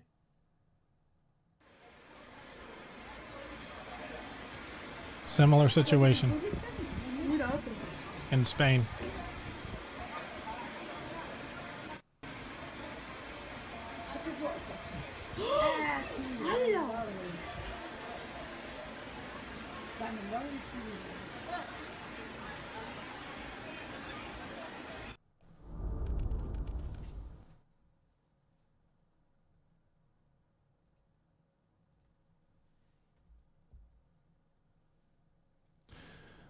Hardwood and Sock, I don't disagree with you about some of Sink's positions. I'm not his biggest fan by any stretch of the imagination, specifically on the Armenian genocide question, if I recall correctly. It's not like I follow Sink religiously, so he may have reformed his positions. However, that doesn't change that the way that homeless man was gunned down was completely unnecessary.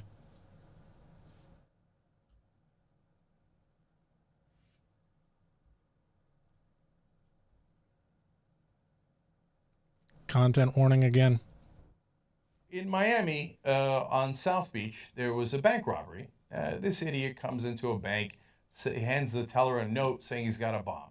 Now, by the time the cops get to him, he obviously does not have a gun. He runs into a barber shop, grabs a razor, right? No bomb in sight, no gun in sight, but he does have a razor, okay? And that's when Sylvia Rodriguez tells the Miami Herald, well, quote, everything seemed under control.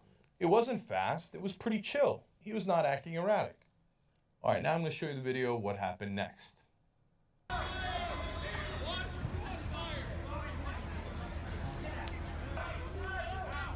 Yo, dog, this guy's about to get killed right now. Yo, this nigga's about to get killed.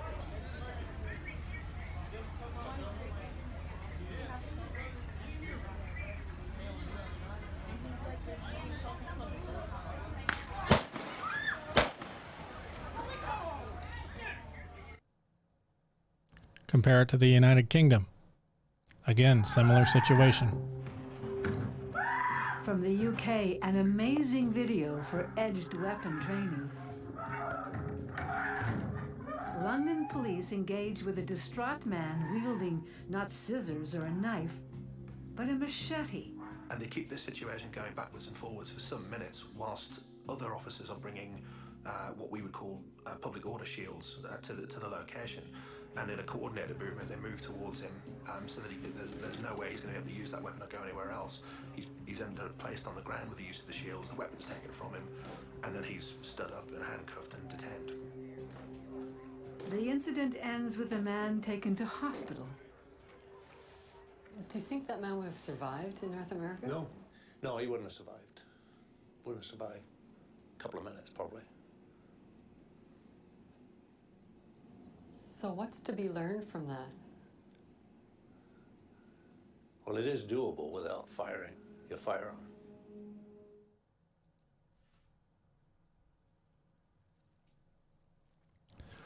It is doable without firing your firearm, as demonstrated.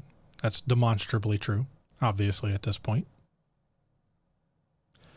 And as we've seen, there's a very real chance that man wouldn't have survived in North America, in the United States. A man clearly having a mental break.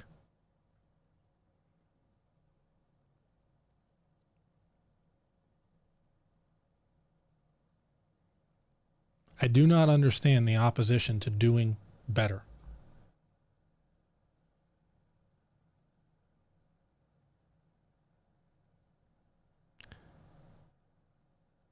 Thank you, Mod. Appreciate it. Alpha, play nice. You got to get off the conspiracy theory stuff with no evidence, Alpha. That's why. Now, if you want to dive into that stuff, feel free to go to the website. You can link it all to me, your sources, your proof. I'll look it over. If it doesn't violate TOS, we can jump into it next episode.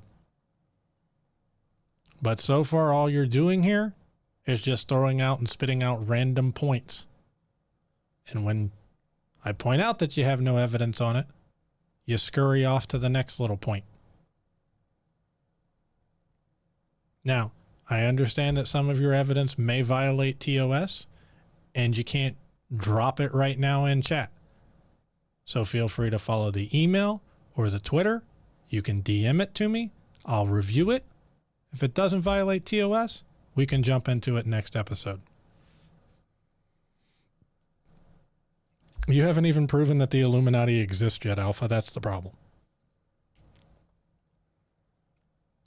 Hardwood and socket depends. If it was the one about immigration, I think I responded to it while you were on the phone. Yes, I saw it. About the tree company that got the huge fine.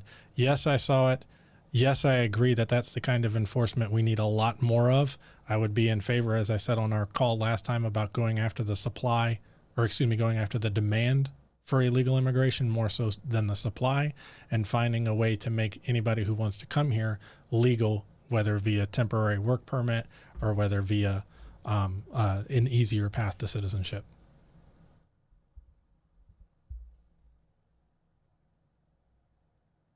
I think there's a sale on Illuminati's at Walmart, 10% discount. So you're telling me I shouldn't have bought it before the sale? Son of a bitch. Oh, no worries. Hardwood and sock.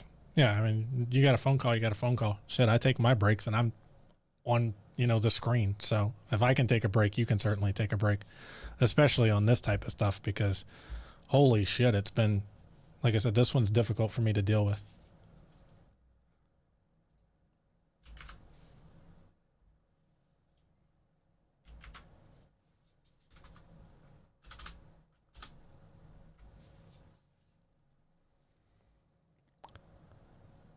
United States leads other democracies in police killings. Killings by law enforcement in 2019 are the most recent year. Killings per 10 million people, 33.5. Total killings, 1099. And then you can compare on down the list by companies we would typically compare ourselves to. Countries we would typically compare ourselves to.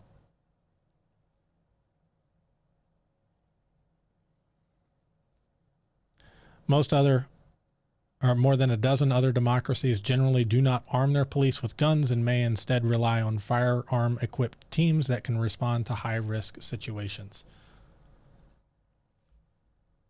I understand in this country, with the amount of guns we have, that police, if they're entering high-risk situations, do need to have firearms. What I'm advocating for, and what most of the rest of the defund the police movement advocates for, is let's find a different group to do the stuff that doesn't need to be high risk. Traffic stops, wellness checks, those sort of things. There's no reason those need to be high risk. Even if I've got a pound of cocaine in the trunk of the car, I'm not shooting the meter maid for writing me a parking ticket. I don't care, right? Now, if you want to send the police to the guys robbing the bank, I understand. But I don't need the same response to write a traffic ticket, to pull over Lieutenant Nazaro because we can't see his license plate in his window. There's no reason anybody needed to be armed in that situation in the first place.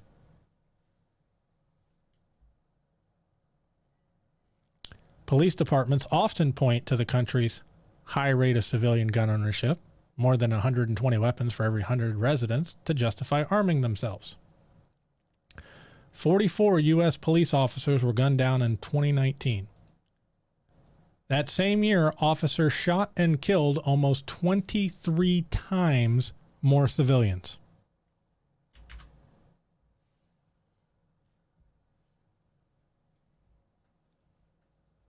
"23 times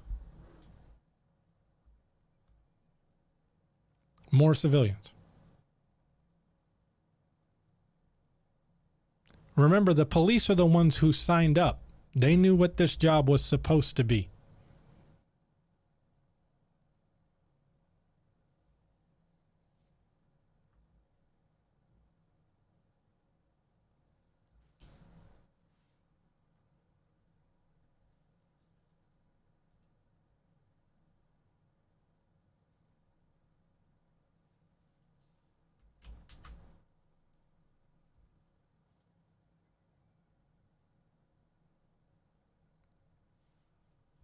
Oh, I think my mod needs my help for a second. Alpha, again, 2 constitutions in the United States. One was suspended in favor of the Vatican Corporation in 1870. Oh, Jesus Christ. This is that QAnon stuff. Can you provide proof that the second Constitution of the United States actually exists and that we forfeited the first one? And that somehow put us back under the protection or under the rule of the British government? Can you actually provide proof of any of this, or is it just more allegations? It's the last time I'm going to warn you before we time you out for like 10 minutes. And then if that doesn't work, we're just going to have to ban you because you're not providing any evidence. I've invited you via the website, via all the links down here where you can message your proof into the show. And as you just saw me do with Hardwood and Sock, I will address your evidence for the next show, if it doesn't violate TOS. If it does violate TOS, I'll still give you my feedback on it, but obviously I cannot display it at that point.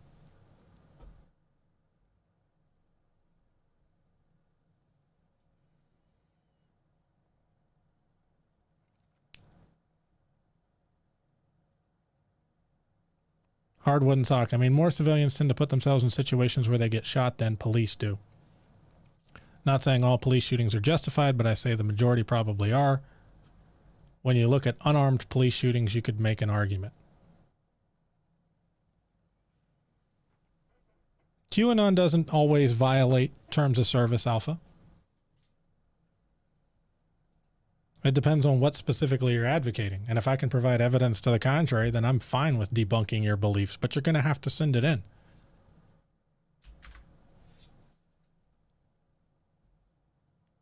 Now, if what you're saying is just obviously bullshit and you have to hide it, I mean, I'm sorry, I don't know what to tell you. But like I said, feel free to email it to me directly or DM me on Twitter. And hey, worst case scenario, I can't put it on the air for you, but I become a secret QAnon guy. Hell, maybe I'm Q and you don't even know it because nobody apparently knows who the hell Q is anyway. Maybe this is a test to see how well you've been following the rabbit hole. Do you believe in coincidences?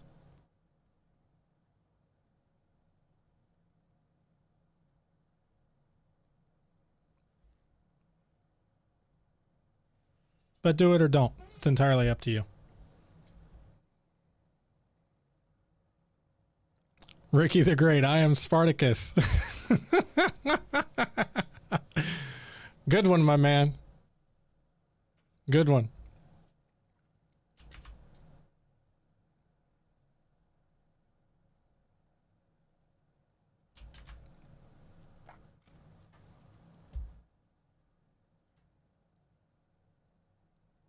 Content warning again. Europe versus the United States. Let's go to Laquan McDonald in Chicago. This was over a year ago. The video was just recently released. Take a look.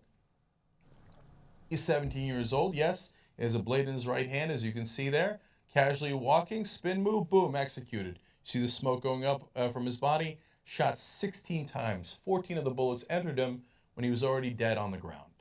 So, is there another way to handle this? It looks like they're still shooting him. They're still shooting him. This is what U.S. police do. Now, you wonder why there are protests against U.S. police? Is there another way? Of course there's another way.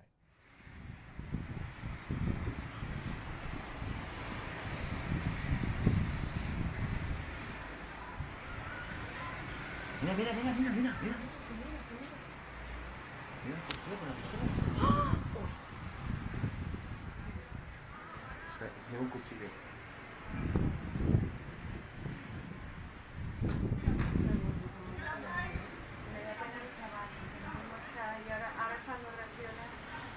No, no, hombre, no le pegue, hombre, hombre. ¿Cómo que no? ¿Cómo que no? Ya está, ya lo he soltado, ya lo he soltado, ya lo he soltado.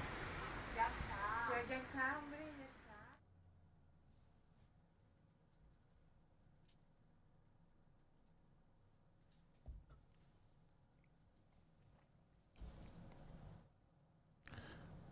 Jumping in on the middle of the conversation with Smite Knight.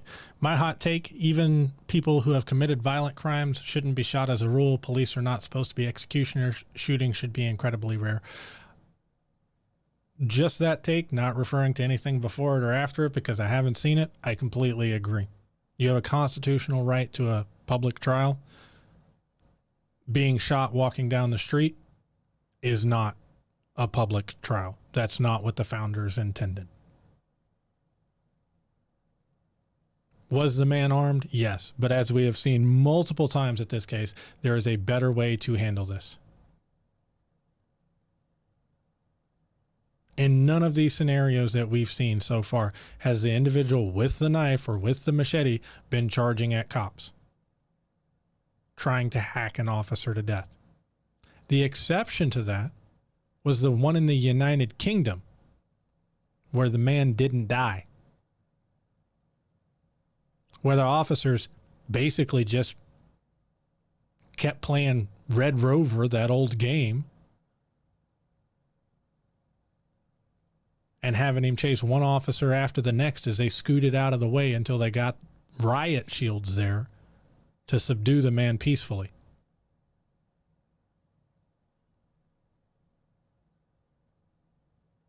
I'm fine with having criminals have their day in court, but I want them to get to court to have their day if it's possible.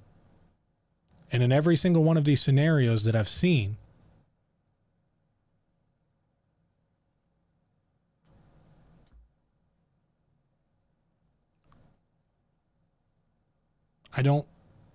we're not doing it as well as we could. American citizens are dying that don't need to die.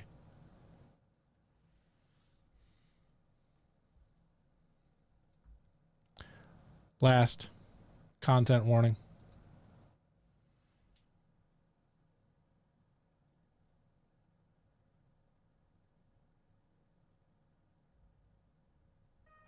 What's the location of the emergency? Guys going down the street, breaking windows of cars, busting both my truck windows out, and busting in people's backyard right now. It's unclear where the suspect is. He didn't come this way. Moments later, the helicopter alerts the officers that they've spotted an individual. Running to the south. This is 22-year-old Stephen Clark. They run to Clark's home. The officers spot Clark. Hey! Show me your hands! Stop! Stop! Pass himself.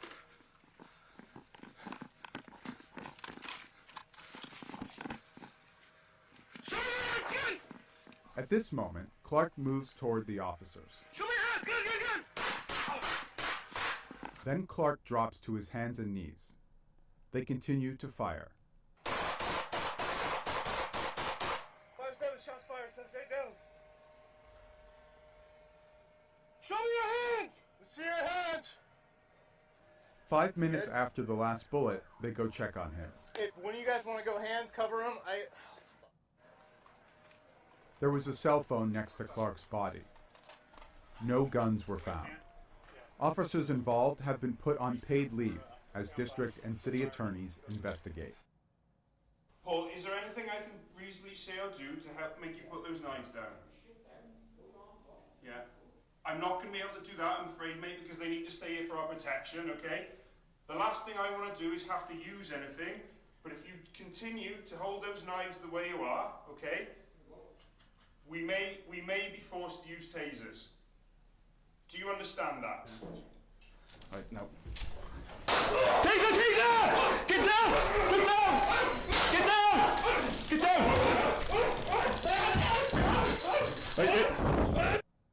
Right, hold up!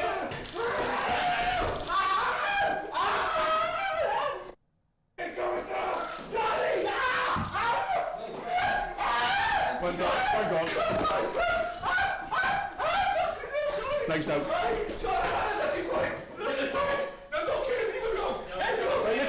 Listen. All right. Calm down. Dog's fine. Dog is absolutely fine. Dog is absolutely fine. Dog is all right. Calm down. Calm down. Listen. Calm down. Calm down. All right. Okay. You're okay. Right. Dog is fine. Dog is absolutely fine. Okay? Mate, listen. You've been tasered because you were going with yourself with a knife. Alright, mate? It's for your safety. We can't do that. Alright? Listen. 14,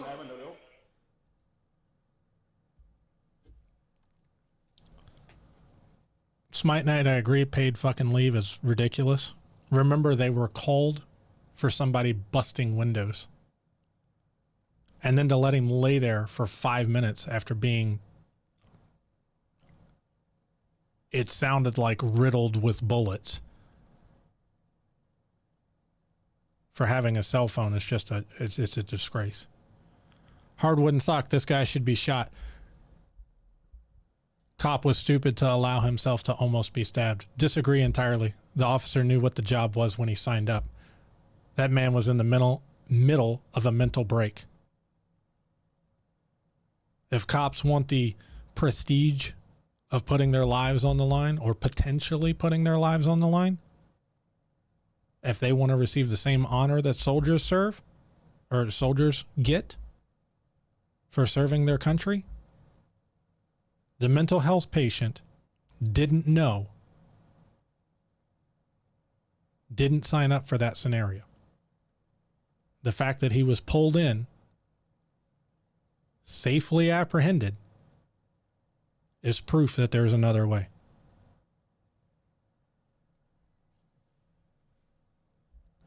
Cops sign up for a job they know is dangerous. Their whole job is to put their safety on the line for the public. They should only use their guns to defend others. I agree mostly. I am fine with them using their guns in self-defense to a certain extent, but every other option needs to be exercised first.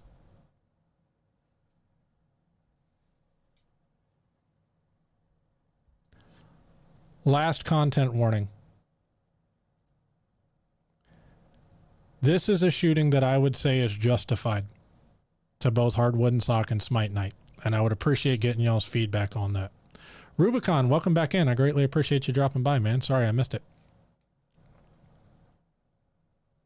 Again, content warning, guys. This one's kind of graphic. Drop the knife. I don't want to hurt you. Please drop the knife. Jeremy, drop the knife. Drop the knife, man. Man, drop the knife, please. Jeremy, drop the knife. Drop it. Jeremy, drop the knife. Jeremy, please drop the knife. Listen, man, drop the knife. I do not want to hurt you. Drop the knife. Please do it now. Drop the knife, Jeremy. Drop it. Drop the knife. Drop the knife. I'm going to try it, Taser.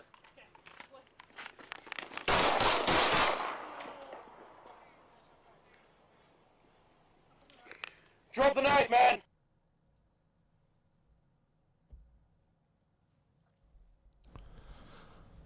That officer tried everything he could to de-escalate. The man attempted to charge him as he was going for his taser. Obviously, he had not fully holstered his service weapon at that point. Do I think the officer could have approached with his taser out? Yes. But when he announced to his fellow officer that he was going for his taser, so he knew he would be covered, and the other man charged him with the blade out, after the officer had given ground consistently, tried to talk to the man, tried to de-escalate, I can understand that. But everything else needs to be exercised first. Exactly, Smite Knight. It was literally his last resort. He was even reaching for his taser when the other man decided to charge him.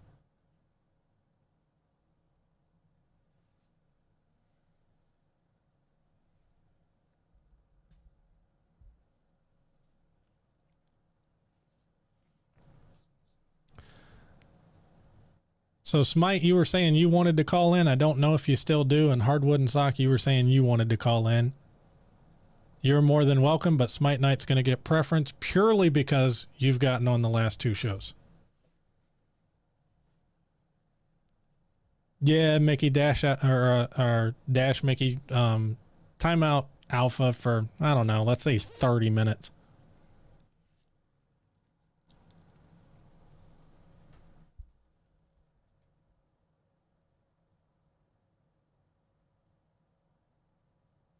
Hardwood and Sock, if we were being ultra critical, yes, one taser should have been out. Yeah, I agree. That's why I said I think this is a justified shooting, but the only change I would have made was right there. I can understand where they're coming from.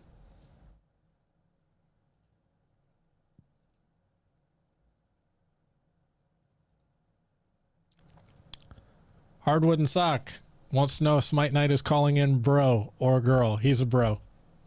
And yeah, he'll call in a second, it looks like. But fair question.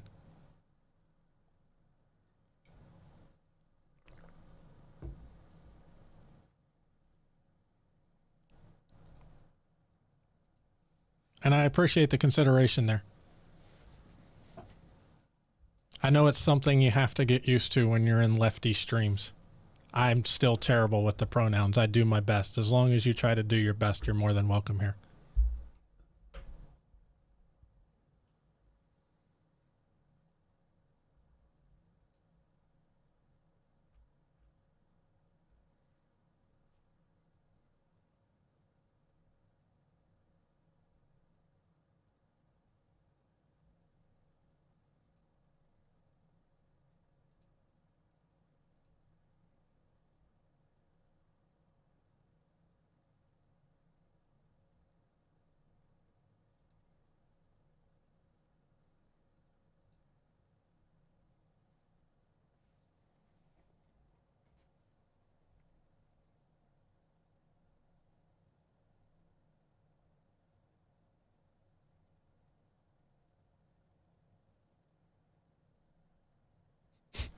I respect everyone equally except Q people.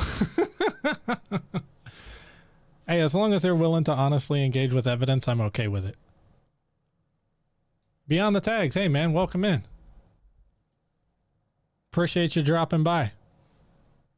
We've pretty much finished going over all the cases.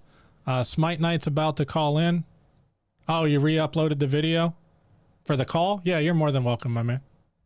I consider that equal.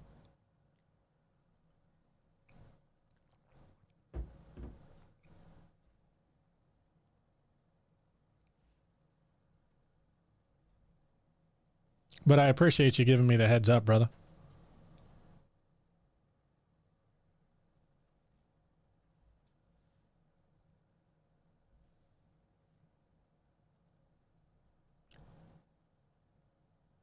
Hey, same thing, man. I tagged you in it for the same reason. I consider that equal content, so you're more than welcome. But I appreciate it. Try and give credit where it's due.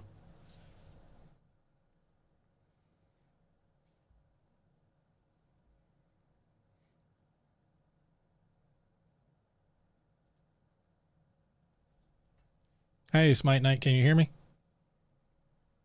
Yeah, I can hear you. Can you hear me? Yeah, absolutely. Welcome in, man. I appreciate you calling in. Yeah, absolutely. Yeah, your setup is so interesting, compared to like the rest of Twitch. It feels like an old school radio show. I really like it. That's kind of the vibe I was going for, my man. I'm trying to do the progressive Rush Limbaugh that's not a fucking idiot. Yeah, I get you. Yeah, I've heard this take before that Twitch is just the new talk radio, more or less, especially for the political community. Yeah, I would tend to agree with that. I tend to agree with that. Yeah, I think it also has a younger audience than conservative talk radio, so that's why it tends to skew more progressive as well. Oh yeah, definitely. Hey, thanks for dropping in, we Tags. We're talking about... No, you're good. Go ahead. So we're talking about police reform today. Yes. Police reform, Black Lives Matter, anything related to that. So you are more than welcome to chime in anything you think on that. Anywhere you disagree with me, anywhere you think I need to be more clear, what your own personal opinion is. It's all fair game as long as you don't jump me into the QAnon conspiracy theory nonsense like Alpha was trying to do. Yeah. Well, you've been on my stream before, in the chat anyway. I think it's safe to say you don't have to worry about QAnon. No, I'm not worried. That's more for everybody else that might call in after, not you. I get you. Setting the precedent. The way that I like to think of police reform, and I always tie it into a systemic racism argument, that if we all understand that the police was used and designed as a force to subjugate people of color and working class groups, then my simple question is, to people that recognize that, when did that stop? I personally would argue that it has not stopped. I think there's a lot of leftover policies. I think a lot of people, and especially conservatives, if I might try to speak for Hardwood and Sock here, are basically going to go on the side of, it's not like there's a cop that most cops, right? I'm excluding the small minority that are actively, going to drive in their service or their police car and say, oh, I've got to go shoot me a black man today. I don't think that's the majority of what's going on here. And I think when you try and make the systemic racism argument before presenting all the evidence, which a lot of progressives tend to do, that's what a conservative is going to hear, right? If you say cops are inherently racist, what they're hearing is there's not a whole bunch of police officers that are driving around thinking I've got to go beat me a black man down today. And I understand, being from the progressive side of things, that that's not what we're trying to say. Okay. But especially like certain phrases like all cops are bastards, right? When you say that, that's what they're hearing. That's what people on the opposite side of your position are hearing. And it makes it very difficult to have a conversation with them at that point, because when I grew up in small town America, I knew the chief of police. It was a single mom raising 2 young boys. The chief of police took an interest in the 2 young boys because there wasn't really a man around in their life, right? He wasn't a bastard. But I understand that when people say all cops are bastards, that's not the situation they're referring to. They're not referring to that one particular individual. They're referring to the overall system. But like I said, you've got a whole lot of work to do to lead somebody to that point. You can't start there. No, I understand that. And I like to set up my discussion with this in mind. You know my background a little bit. I focus a lot on historical arguments. Yes. And it's where most of my work comes from. And what we say, and you're absolutely right, that clarification is needed.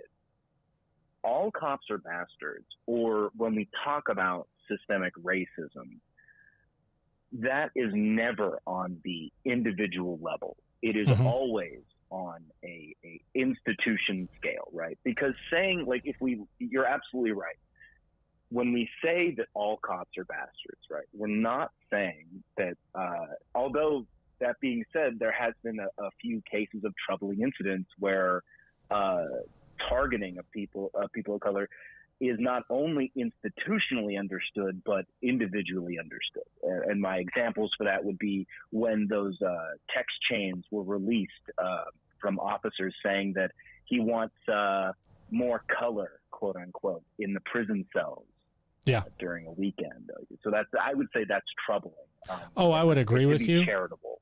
And so would most conservatives in my experience, right? If you point to an individual instance, they're going to go, oh yeah, that guy, we need to get rid of him. He's clearly, got some racial problems, right? I'm not talking about the diehard KKK guys, because you're not going to reach most of them, right? But just your average conservative who's middle of the road, right? When you say, it doesn't matter what word you preface it beforehand, but the minute you say racism, racist, anything like that, they jump to, there's not an entire department of police driving around, with a quota for how many black people they have to beat this week. Right. And because you said before that you think I'm good at having these conversations. So I'm trying to explain to you, how slow you have to move and why you have to avoid certain phrases. I agree with you.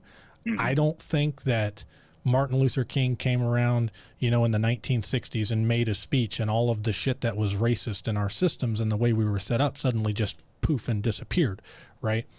But you're dealing with a lot of people that on some level think that because people aren't walking around calling black folks colored and that segregation is over, that all the systems are fixed, and that's not the case.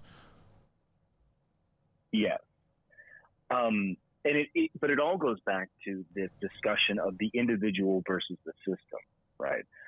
What I like to do personally is I like to trace a line showing that the modern police state are built on 3 different systems, right? 1, colonialism, 2, in America anyway, 1 being colonialism, 2 being slavery, namely with slave patrols. Yes. And then 3 with class subjugation in the 19th century. these are the fundamental moments where the modern police state can really trace their tactics, right? Like the types of issues that we're talking about. I know you were staying out of the chat between myself and Hardwood and Sock. Yeah, I just couldn't keep up with it, to be honest with you. No, I understand. I completely understand. We were typing pretty fast, but we were discussing more or less riots and everything like that. And the current issues that we're talking about are the same things that were going on in about the 1880s, when like working class revolts were actually taking place. Yeah, like the Colorado labor riots and stuff. I always like to go back. Yes, absolutely. So when if I can help people understand, like, okay, so this is where the tools of the modern police state are. They are always corrective measures to keep people in socioeconomic positions. Right? My next follow-up is, when do you, like a person that I'm talking to, when do you think that system changed? Do you think it changed with the civil rights movement? Because I can show you how it has not changed. It is merely adapted to fit a colorblind legal code. It is still functionally doing the same thing, right? And you're absolutely right that we can't frame this in individualistic terms. Are there racist cops? Sure. I'm sure there are racist cops. But, and I mentioned this earlier in your chat, specifically with the incident with the a mentally disabled person who was sitting on the pavement, and then his caregiver was laying on the ground next to him. The caregiver was shot once in the leg. I said to what the cop said, which is, I don't know why I shot you. Right? That's what the cop said to him. I found that somewhat refreshing.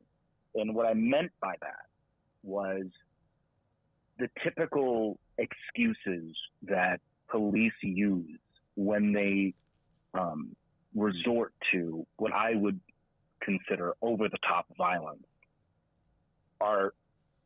weren't there. It was a very, what I would consider, honest answer. I'm not justifying it. I'm not saying that it's right, of course. No, I agree. I think it was a very honest answer. Yeah. Yeah. And I think that through that kind of framework, we can understand how an individual who isn't necessarily racist, I don't know him specifically, but who isn't necessarily racist, can act within a system to promote racism, or in this case, in alongside with police brutality. It is this system that promotes bad behavior, that frames cops' mindset into dealing with civilians as first threats, people second. Yeah, I think that's a big part of it. I think fundamentally needs to change. Yeah, I think that we very much, especially with the drug war since Reagan, right, or since Nixon, have created an us versus them mentality in policing. And we've enforced the drug war specifically harder on our minority communities than we have on our white communities, for lack of a better word. I mean, we know both populations use drugs at about the same rate, marijuana specifically, right? We know black people are more likely to be arrested for it. We know that, we call it a drug war when we're talking about the inner cities, but when we're talking about, pills in rural America, it's the opioid epidemic. We refer to it in medical terms, right? So we're viewing the problems differently. And to go to your point about the individual cop doesn't have to be racist to be part of the system. Are you familiar with Philando Castile and that situation and what happened there? Yeah. Okay, so for chat that may not be, Philando Castile was a black man who was pulled over. He had a concealed carry permit and had a concealed carry weapon in his car. Okay. Interactions going fine. He informed the police that he had a gun in his car like he's supposed to, right? Or on his person. The officer told him to, get his documents license and registration. The officer, and as Licorice points out, he also had his wife and daughter in the vehicle, right? The Philandro reaches for his documents, his license and registration, and ends up being shot by the officers. Now, most people, most reasonable people, even conservatives, and as you saw Hardwood and Sock just jump in, horrible shooting from the cops. Okay, so everybody's going to agree on this individual instance that it's a horrible shooting, but they don't see it as part of the larger system. Philandro Castile was pulled over 52 times, counting that instance. How many times do you get to play Russian roulette before your number, your bullet comes up? I haven't been pulled over 52 times in my life. No. And he was pulled over for, I think it was a broken taillight. I mean, this is just, even if I say, okay, so I don't know if you're familiar with the Fryer study that somebody linked me last time, but basically it was a black economist from Harvard who did a study and said at the point of shooting, you are equally likely to be shot if you're a black man or if you're a white man. One of the major problems with that study, besides the fact that he's an economist and working well outside of his field, is that it ignores the fact that the black gentleman may have 52 more times, or 52 times more chances to be put in the position of being shot in the first place, right? Yeah. And I don't know, I don't know how we get everybody to see this problem. I think your approach is good in drawing out the history and the system and asking for the point, where do you think it changed? Because I can show you that it didn't. But there's a problem here. And you that the first two people are, I'm going to say charitably, good faith actors. Genuinely believe what they say, right? You have one person, right, who I would describe like Hardwood and Sock, right? I disagree with them. They recognize that there is a problem and that we need to find a solution. Now, I don't know, we may disagree on what that solution is, but fundamentally we can agree that an escalation of violence usually is bad. Right. And we shouldn't be just at the very least, we shouldn't just be shooting people, in the streets because they have a knife, for example, right? Yeah. We have to give them a reason to comply because so far it seems like it doesn't matter and there is no right answer, right? And we've seen this happen not only to people of color as well. I am constantly, this incident lives rent-free in my head for the rest of my life. The famous incident where the police were called because someone had reported seeing a gun out of a window. Cops showed up, and the cop had him crawl down the hallway. Yeah, while I saw that one. An AR-15 at him. Yeah, I almost put that one on the air. I can't watch that video. That's why I didn't. It like a couple times, and it is everything that is wrong with our current system, and the point is that so that first person that I talked to will look at that kind of situation and recognize that it is bad, and we need to find a way to fix it. Yeah. The second kind of person is a dedicated, I'll go as far as to say a right winger usually, who has seen that, and while it's not the best example, argues that is not representative of the system, and has talking points to back up their beliefs. Right. Those talking points simply revolve around statistics. Those kinds of people will usually bring up there are 4 million stops a year and only X amount are violent, right? Yeah. But they at least try to make an honest argument. Yeah, they at least try. For those people, they are my biggest challenge. And how I've addressed that is instead of engaging with them via their talking points, right? I lean on historical examples. And the reason is, unless you've gone in and done a lot of research into this subject, you are not going to be able to plug and play a talking point into this discussion. It does not work. Right? And I'll admit that is a strategy that I use. Mm-hmm. And as long as I am consistent, clear, and make a reasonable argument, I find that people, even on that side, genuinely tend to open up about it and recognize that there is at least some semblance of a problem. Yeah, I would agree with you there. I would agree with you there. I think that if you can make it clear that, you know, what you're saying when you say, you know, or what the left is trying to say when they say all cops are bastards, or what the left is trying to say when they say defund the police, and that we're not talking about, you know, okay, literally every cop is a bastard, right? That's not what that's referring to. We're talking about systemic problems, and it's illustrated by this and this and this, or this is the history of it, you know. But you have to get past that fringe position first, and unfortunately, I don't see a way to just, you know, get rid of fringe positions. Both sides have it, but I try to reach a consensus where, look, I'm not going to hold you to your fringe consensus if you won't hold me to mine. Let's try and get the reasonable people to reach some kind of real consensus here so something can be done, because there is something that needs to be done. Yeah, no, I tend to agree. The third kind of person is what I would say is the too far gone. Just doesn't matter, you know, what I say. They're just gonna stick that line as much as possible. So, yeah, you run into the I call them, like, you know, the fans, right? They're just like, you know, I'm an LSU guy. I'm never going to convince the guy from Alabama that he should switch over to LSU, right? And they're not following parties at that point, or they're not following policies. They're just, or reality. They're just following their team. Yeah, no, I completely agree with that.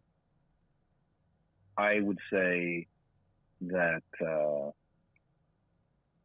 best, like, so to get to your question, which is how to talk to people about this issue. I agree with, you haven't said anything that I disagree with. I do think that bringing it away from an individualistic problem and into a systemic institutional problem is effective, and therefore you might want to avoid phrases like ACAB. Yeah. Like that strategy I think is good. I would say to that, find a route to take rhetorically that is adjacent or away from their talking point dialogue tree, more or less. So, you know, we're both fairly politically active. I'm sure you're aware of the general conservative dialogue tree related to police violence. Yeah, I would say that's true for both sides. I mean, it's until you can get somebody away from their canned response, right? You know, you say A, I say B, you say C, I say D. Until you can get past that with either side, you're not really having a conversation so much as you're just, you know, spouting what you were told. And I agree with you. I do think it's good for both sides, not just for one, to try and get people into an actual conversation instead of just canned response. So, do you mind real quick if I respond to a chat I just saw? Or if it's hardwood and socks, yeah, go ahead. Yeah. So hardwood and socks, you said, but if you're not going to engage with their points at all, why would they engage with it? It is not that I am not engaging with their rhetoric, right, or their points. It is that I am taking a longer way of getting to them by showing them what I believe is one of the most important facets of this issue, which is the history of it. Now, I am completely biased in that regard. I am a historian. Yeah, says the historian, right? Yeah. So yeah, it is complete. That's a fair jab. but there's a reason I got into this field. I do think it is incredibly important to understanding modern issues, in America, tracing their roots. So it is not that I'm not going to talk about the issues that they bring up. When they bring up those numbers and statistics, there are answers for them, but they can't just be separated and thrown out into the ether. You have to put them in context. For me, that context is history. But for you or for anybody else, that context can be, whatever they're most comfortable with, whatever they know most about. Spend your time, do your, as the QAnoners will say, do your own research. Right. But to a point, you have to like put these talking points into context, because a lot of these statistics aren't just wrong on their face, but they might be misleading. And so if you understand how we got to this point and why the institutions behave the way they do, you might better understand why the numbers reflect a certain narrative if you don't take them in context. Right? Does that make sense? No, it does to me. I think your main point is you want to provide context around the talking point, not just reply to the talking point. Like, you say this, well, I say this study says that's wrong, and I say this study says that's wrong. It's let's provide context around whatever, talking point you're saying, and then let's have a discussion about it instead of just rapid fire back and forth, if I'm understanding you correctly. Yeah, exactly. That's exactly what I'm saying. Okay. Well, give yourself a shout out and any final words, and then I'm going to open up the line for somebody else. I appreciate you calling in, Smite Night. Oh yeah, absolutely. Thank you so much. If you guys like my content or like what I have to say, you're more than welcome to follow me. I will shamelessly plug my own Twitch in the chat after the call. But again, hey, thanks for having me.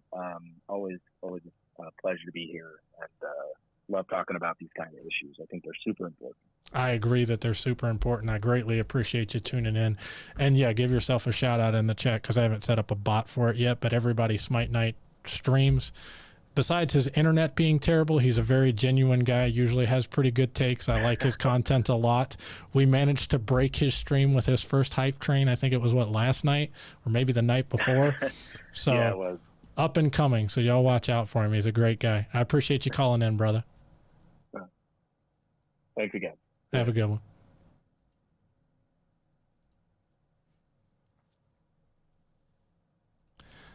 Us right-wingers can put them into context. I feel I can pretty well. Tell Smite I'd love to have a conversation with him sometime. I'm sure he's watching the chat and he'll see it. And Smite, by all means, link your stream in there. I have no idea how to say your name, Pleiadian. So I appreciate you tuning in, but I have no idea if I said your name correctly or not. Anybody who's enjoying, like, follow, subscribe, hit the bell, whatever system you're on, whether it's Facebook, YouTube, or Twitch. Of course, you can always catch previous episodes at the webpage, theleftspeaks.com. And anybody who agrees or disagrees, the number is right down there, and it is toll-free in the United States of America. So if you agree, feel free to call in. If you disagree, feel free to call in. If your crazy uncle or dad or mom or whoever says that what you're listening to is bullshit, feel free to hand them the phone and they can call in. Just a heads up for everybody else that's currently on, we're probably going to run about another, I'll say 15 to 25 minutes, because I'm already like an hour overdue.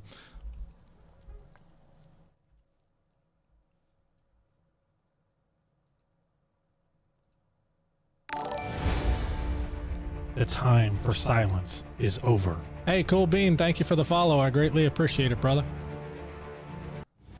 Oh, it looks like Sock's calling back in again.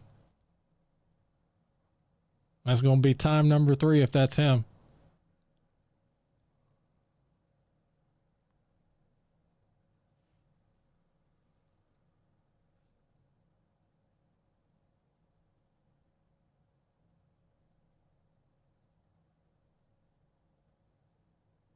Man, it's not a shameless shout out. I told you to give yourself a shout out. Everybody go follow Smite Night. He's a good guy.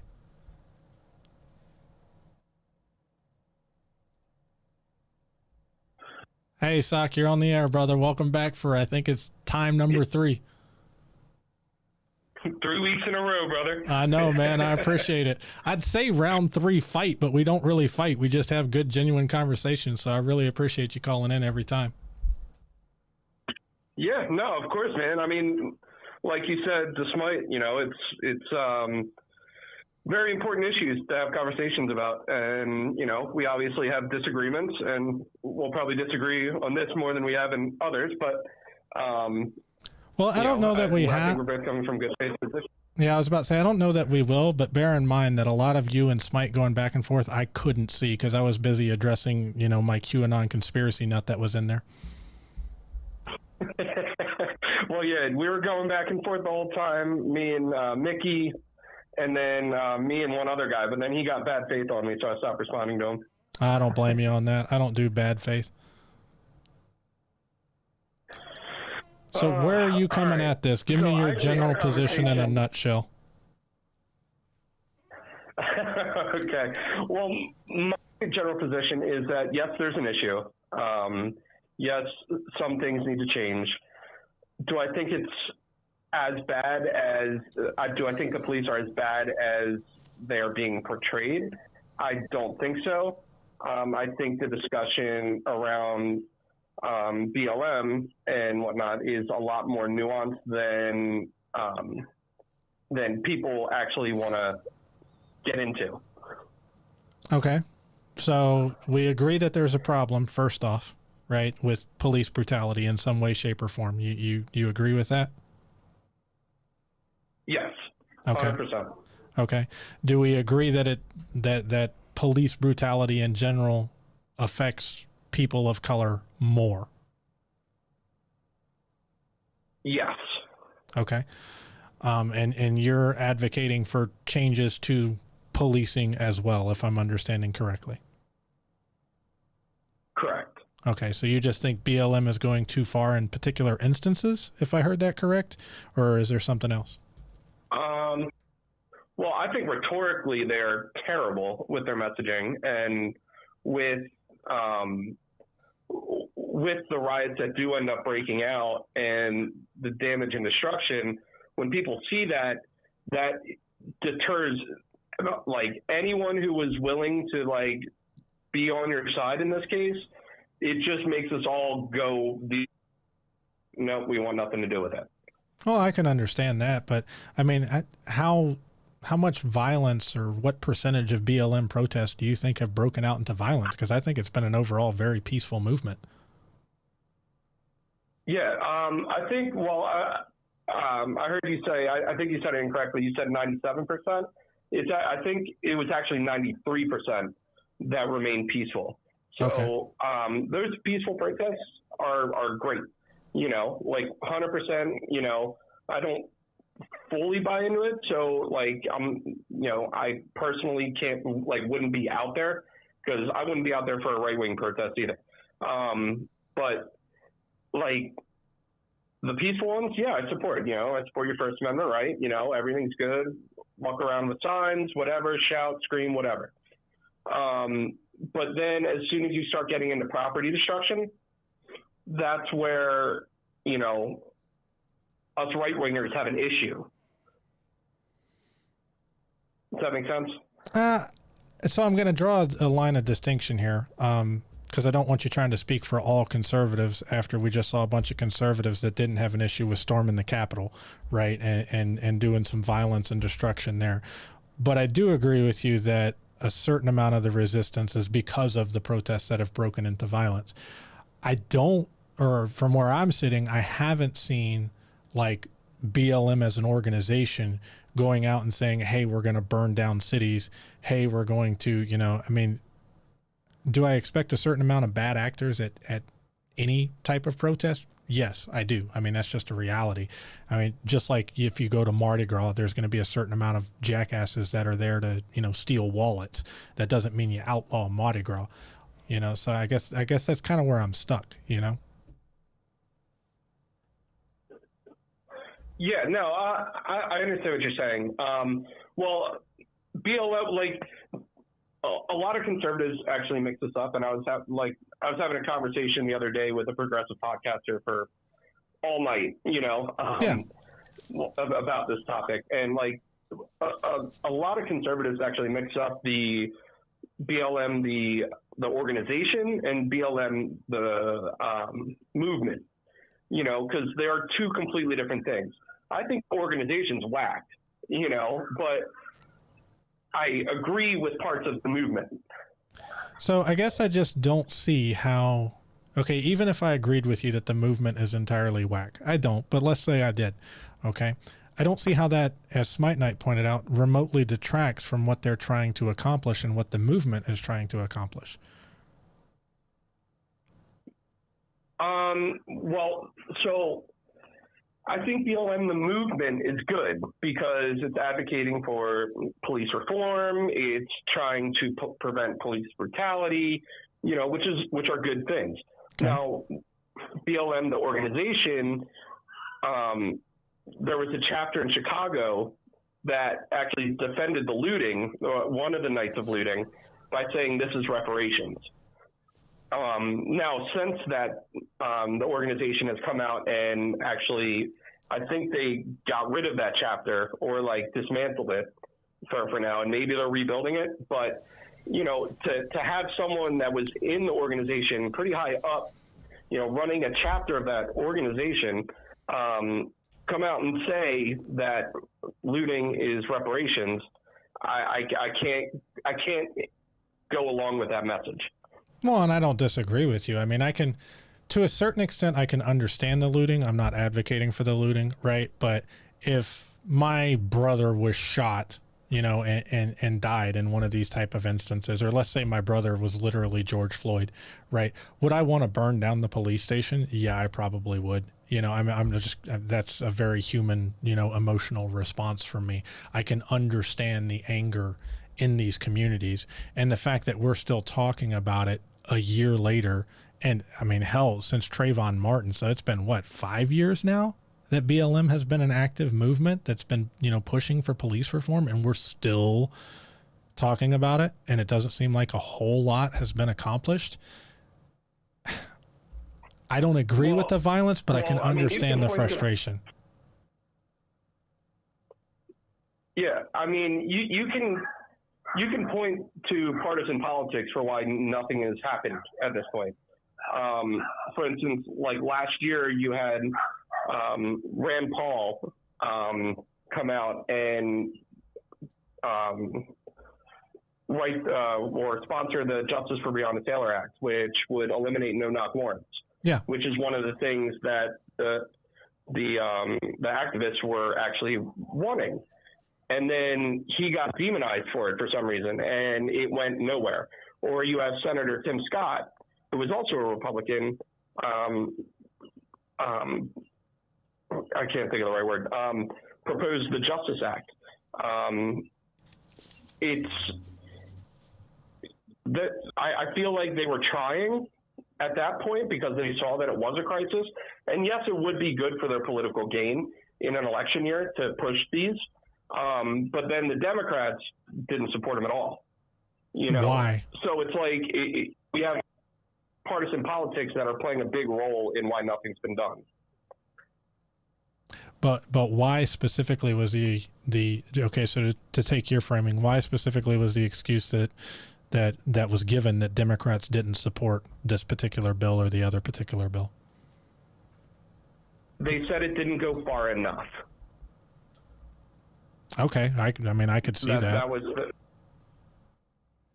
but we have to start somewhere, right? When Trump signed the First Step Act, which I understand was started under Obama, but Trump signed the First Step Act, right? Which was, criminal justice reform, at least the first step, right? But then nothing else came after that. Let me pause you for a second. Chat is asking for the name of the guy after Rand Paul that you mentioned. What was the other person? Senator Tim Scott. Tim Scott. Here, I'll reply in chat to him. Okay, I just wanted to make sure that they got their question addressed because I wasn't sure I heard you correct either. Gotcha. Of course. What was I forget where I was at. You were at Trump doing the First Step Act. Yeah, so Trump did the First Step Act, which was the first step in criminal justice reform. Now, nothing else happened the other 3 years, which we can, complain about for sure. But then when these two Republican senators introduced bills and then they go nowhere because they're not far enough, well, at least it's somewhere, And if you want to take it farther, now that you're in control, take it farther. Well, I fully intend to, and I think it seems to be, still on the agenda for a lot of Democrats. I don't know. It just seems kind of misleading to say these two Republican senators raised bills that didn't go far enough. So therefore BLM is still a thing because the Democrats wouldn't compromise with them. I mean, from my memory, Trump was the one that was. I'm not saying that. Okay. Because that's the way it was coming across, at least to me. No. I mean, I just like the Democrats very much. Don't get me wrong, but I'm sure now, now if the Democrats introduce bills, I'm sure the Republicans will be like, "Oh no, it's going too far." You know what I mean? So we have this partisan politics going on where nothing's ever going to change, where we don't have politicians that are actually, for the people anymore. They're just for the party. I disagree with that. I mean, it seems like the Democrats, and you can correct me if you think I'm wrong, it seems like BLM at least feels that the Democrats listen and advocate more for what they want policy-wise. Can we agree there? Yeah, for the most part. They say they do, but I haven't seen the action to this point. So, and chat's pointing out that apparently they ran a bill the next day, which is why they blocked Senator Tim Scott's, because theirs went further.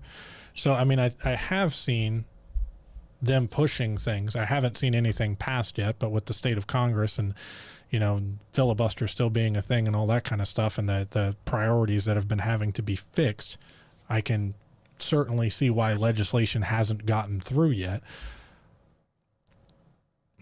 I guess I just don't understand the fundamental disconnect when you agree with me that there's a problem, you agree with me that there needs to be reform, and okay, you have some problems with like individual BLM chapters and what they've done. It seems like none of that is a reason to oppose the Democratic position of, hey, we want to do police reform. I guess that's where I'm stuck. I'm not opposing police reform at all. Okay. Like, if the police reform is reasonable and not destroying the entire system, which I feel like some of the advocates are pushing for, then I'm cool. The but advocates, if they're trying sure. to destroy the system, and the more firebrand advocates, I can agree with you there, but which serious policy legislators are we talking about that are advocating for things that are going to break the entire system, I guess? Well, none at this point. I mean, to my knowledge, at this point, since Biden's been in office, nothing has really been proposed in terms of police reform. No, I don't think he's gotten there yet. I do agree it needs to be addressed, but I think with, COVID and the insurrection attempt and, the crisis down at the border with all the children that we went over last week, and it's just been one thing after another, trying to put things back together after, the state he received the country in. That would be my opinion. Do I think this one needs to be gotten to, and sooner rather than later? Yeah, but I feel like Biden's up there trying to play whack-a-mole right now, man. Oh, no, I mean, I understand that, but right now, this is especially with the Chauvin trial verdict coming up this week, probably this week, maybe the following week. Now is the time that we need to be pushing for that, pushing for this, whereas, COVID, we have the vaccines rolling out, you know what I mean? Everything's kind of getting back to normal. So that can kind of, maybe put a little bit back. You know, the border is out of the news cycle for the moment, you know, until next week probably when something else happens. You know, it seems like all these other things keep popping up without, like, this is a real risk, you know, to our cities, you know, an immediate risk, you know. I could see where you're coming from with it being an immediate risk, but I guess, and again, not you individually, right? But the Republican Party overall has been the one that's been, you know, pushing against any kind of police reform. I mean, from Trump on down when they were in office, it seems rather disingenuous now for conservatives to come out and go, yeah, but we want police reform before, you know, Chauvin is found innocent and cities riot. I wouldn't blame anybody that got that pissed over Chauvin being found innocent if he gets found innocent. And honestly, having watched, you know, highlights of the trial, it seems like even the defense attorney is just basically hoping that they have one Blue Lives Matter guy on the jury, you know, so. You want my blazing hot take on that? Yeah, sure. Go ahead. He's going to be convicted of manslaughter. He's going to be found innocent of murder 2 and murder 3. I could see that, to be honest with you. I think what's murder 3? Depraved indifference? I forget what the terminology is, but like you still have to show signs of intent. Yeah. You know, and basically the prosecution's own witnesses folded under cross for intent. You know, and there's still a debate on what he actually died from. No, So, I don't think like, that's under debate much anymore. I know there's some fringe and paid positions from the defense, but. Well, no, I'm not talking about that guy. That guy was, you know, he was very biased. Yeah. But I'm talking about the prosecution's witnesses that said, you know, if he was on my table, like right in front of me, like without video evidence of anything, it would be heart disease and then drug overdose. Like those would be the 2 causes of death. I thought it was pretty. And I found that very compelling. I thought it was pretty consistently. I haven't seen the clip you're referring to. I'll go look it up, or you can shoot it to me. But I thought it was pretty compelling that he died from basically asphyxiation, you know, lack of oxygen. Well, yeah, it was a hypoxic death. I don't think that is a debate. I think it's how the hypoxic death was caused is where the debate comes in. Yeah, and without the video, you couldn't see that the the man hadn't fallen asleep, because fentanyl basically puts you to sleep and then, you know, induces a type of hypoxic coma. But since we have the man talking the entire time with his neck being kneeled on, of course, with the video, that makes it clear, right? That's like saying if I had a video of, you know, I've got a guy that's shot in the head and I'm going to call it a suicide. Oh, but I saw the video and then I saw it was an accidental discharge. He was cleaning his gun and he was an idiot, right? It's not a conflicting cause of death. Yeah, but anyway, that was kind of off topic, but that's like my blazing hot take for the week. So just trying to prepare your listeners. Don't be surprised. You know what I mean? No, I think if he's convicted of all 3. I think most people would be okay with somewhere between manslaughter and murder 3, to be honest with you. My blazing hot take on the thing, I think they brought him back out of the car because Chauvin wanted to basically punish the guy for not listening. I think that's really what happened, right? And then it went way overboard. I don't think Chauvin went out there intending to murder somebody that day. I think Chauvin went out there to, you know, you might beat the rap, but you can't beat the ride. I think that's what was going on.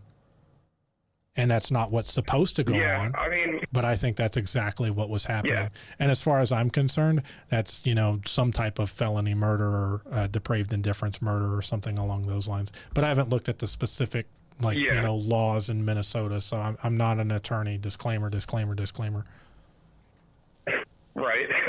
Neither am I. So I don't know. It'll be a very interesting week to say the least. I don't think he's going to get fully acquitted. I don't think that's even possible.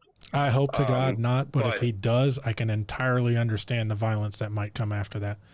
I'm not agreeing with it, but I can understand it. I could see.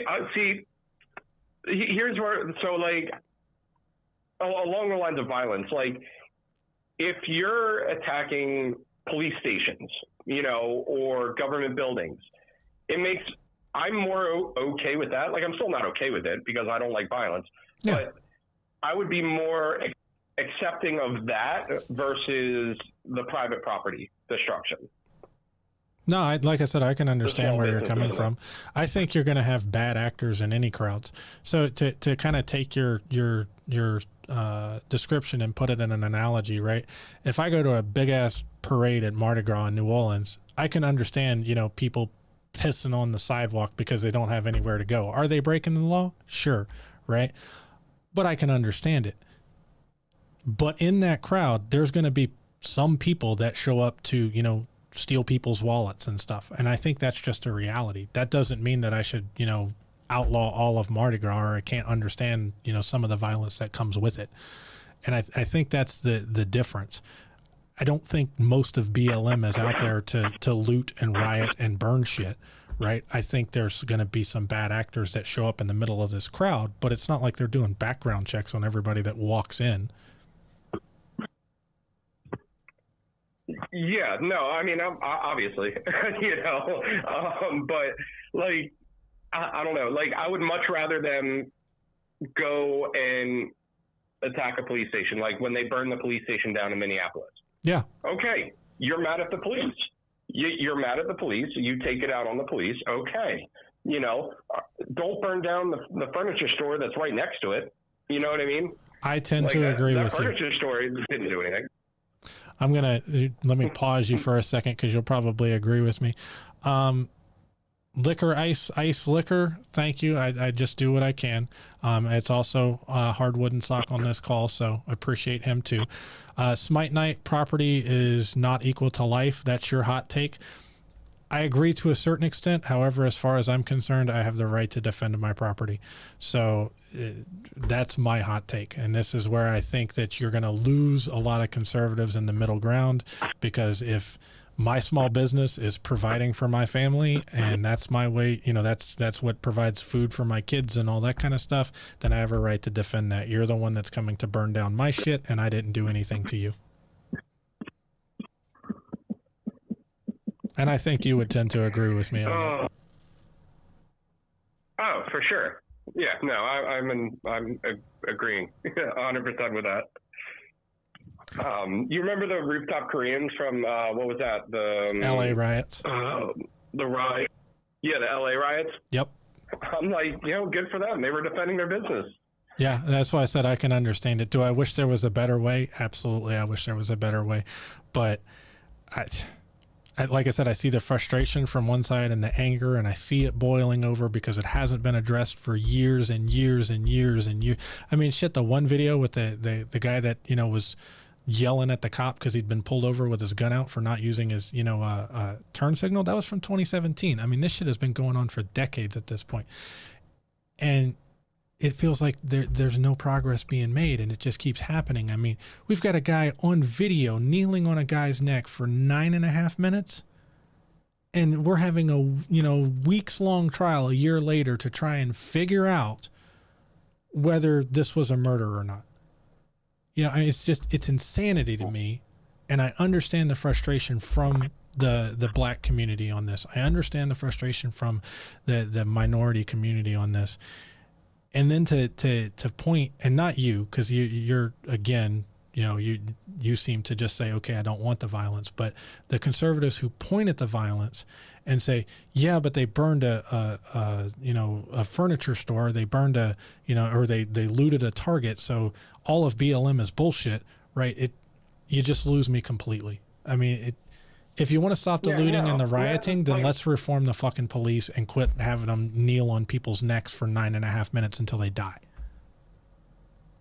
Yeah, and like by me saying I think he's only going to get manslaughter too, like I don't condone anything that he did. No, I know. That's why I said not you specifically. I'm talking about the conservatives who use it as an excuse to just wash it entirely.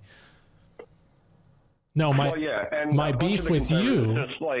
My beef with you is that you tend to vote for Republicans from what you've told me, and they're the ones doing this shit and still letting it go on.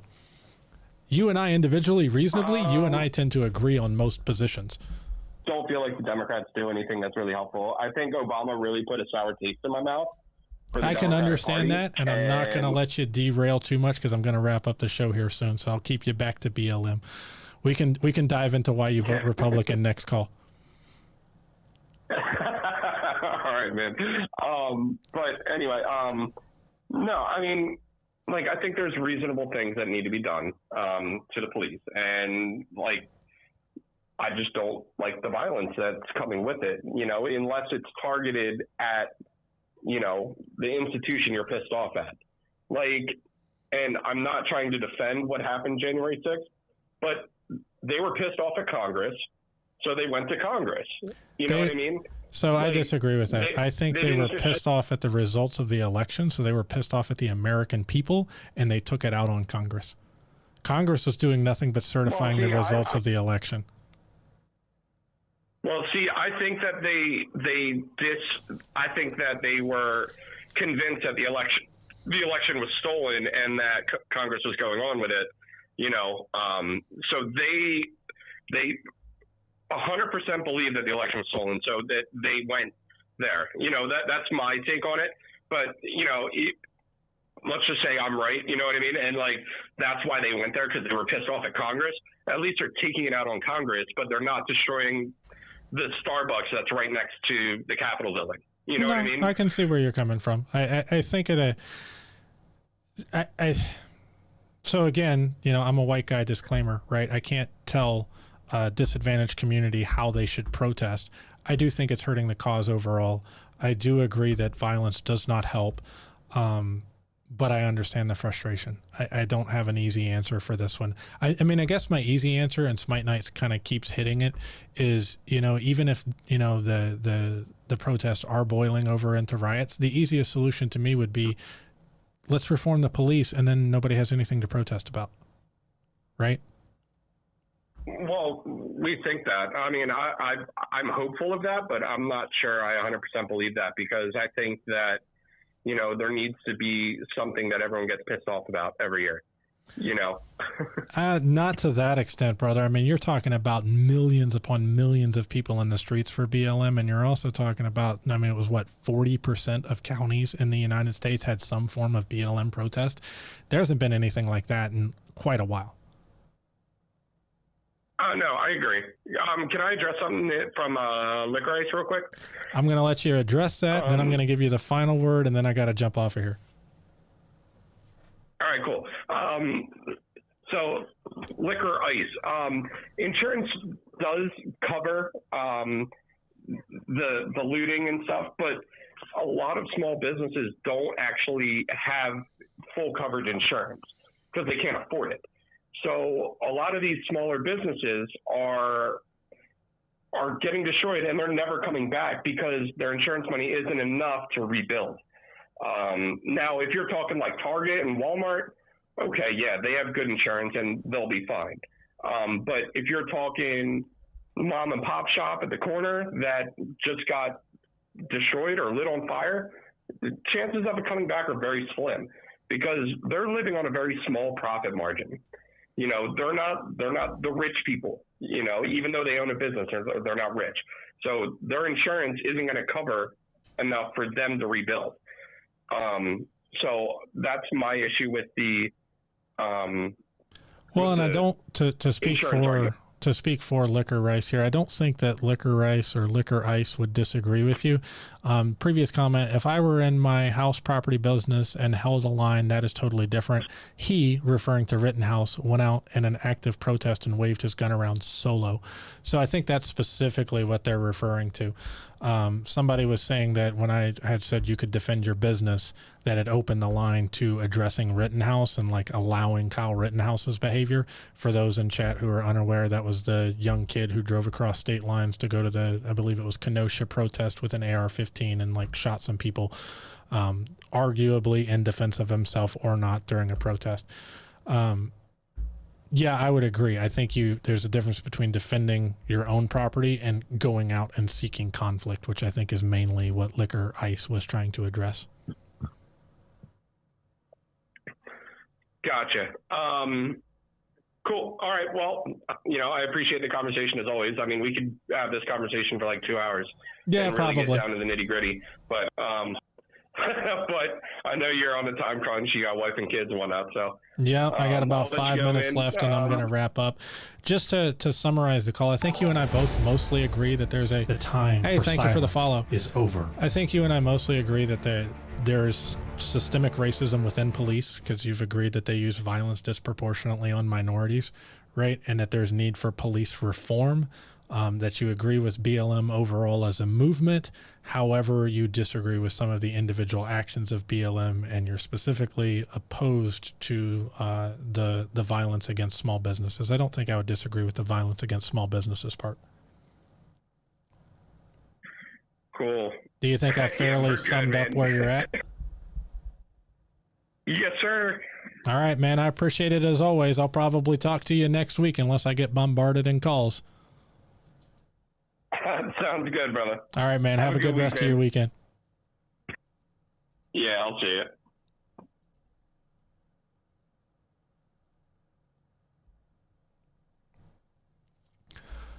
All right, everybody. That is going to wrap it up for us today. I know this was a harder episode, both from just the sheer amount of violence that we had to watch, the sheer amount of dangerous situations.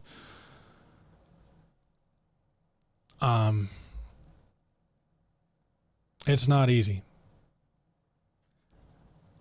but you can't give up. You can't quit pushing for reform. We cannot accept the status quo. Regardless of which side of the fence you're on, the kind of behavior we have watched today is not acceptable from police. We have seen in other countries that it is not necessary from police. I don't think all cops are bastards individually, in the way that conservatives make that phrase become. A lot of conservatives. I think the system has some serious problems, and the system encourages cops towards certain behaviors, and the system is what needs to be fixed. And there's things that can be done on basic levels. We can move money from police to other organizations to do wellness checks, to write tickets for traffic stops, to intervene in mental health cases. There's lots of other things we can do. But don't give up. Don't be silent. I know we're still talking about this years later, but progress is being made. Something like 140 new laws across the country in different states, cities, and municipalities are going into effect, allowing for more oversight on police. Keep pushing. Peacefully, keep pushing for accountability and for better systems to serve the American people.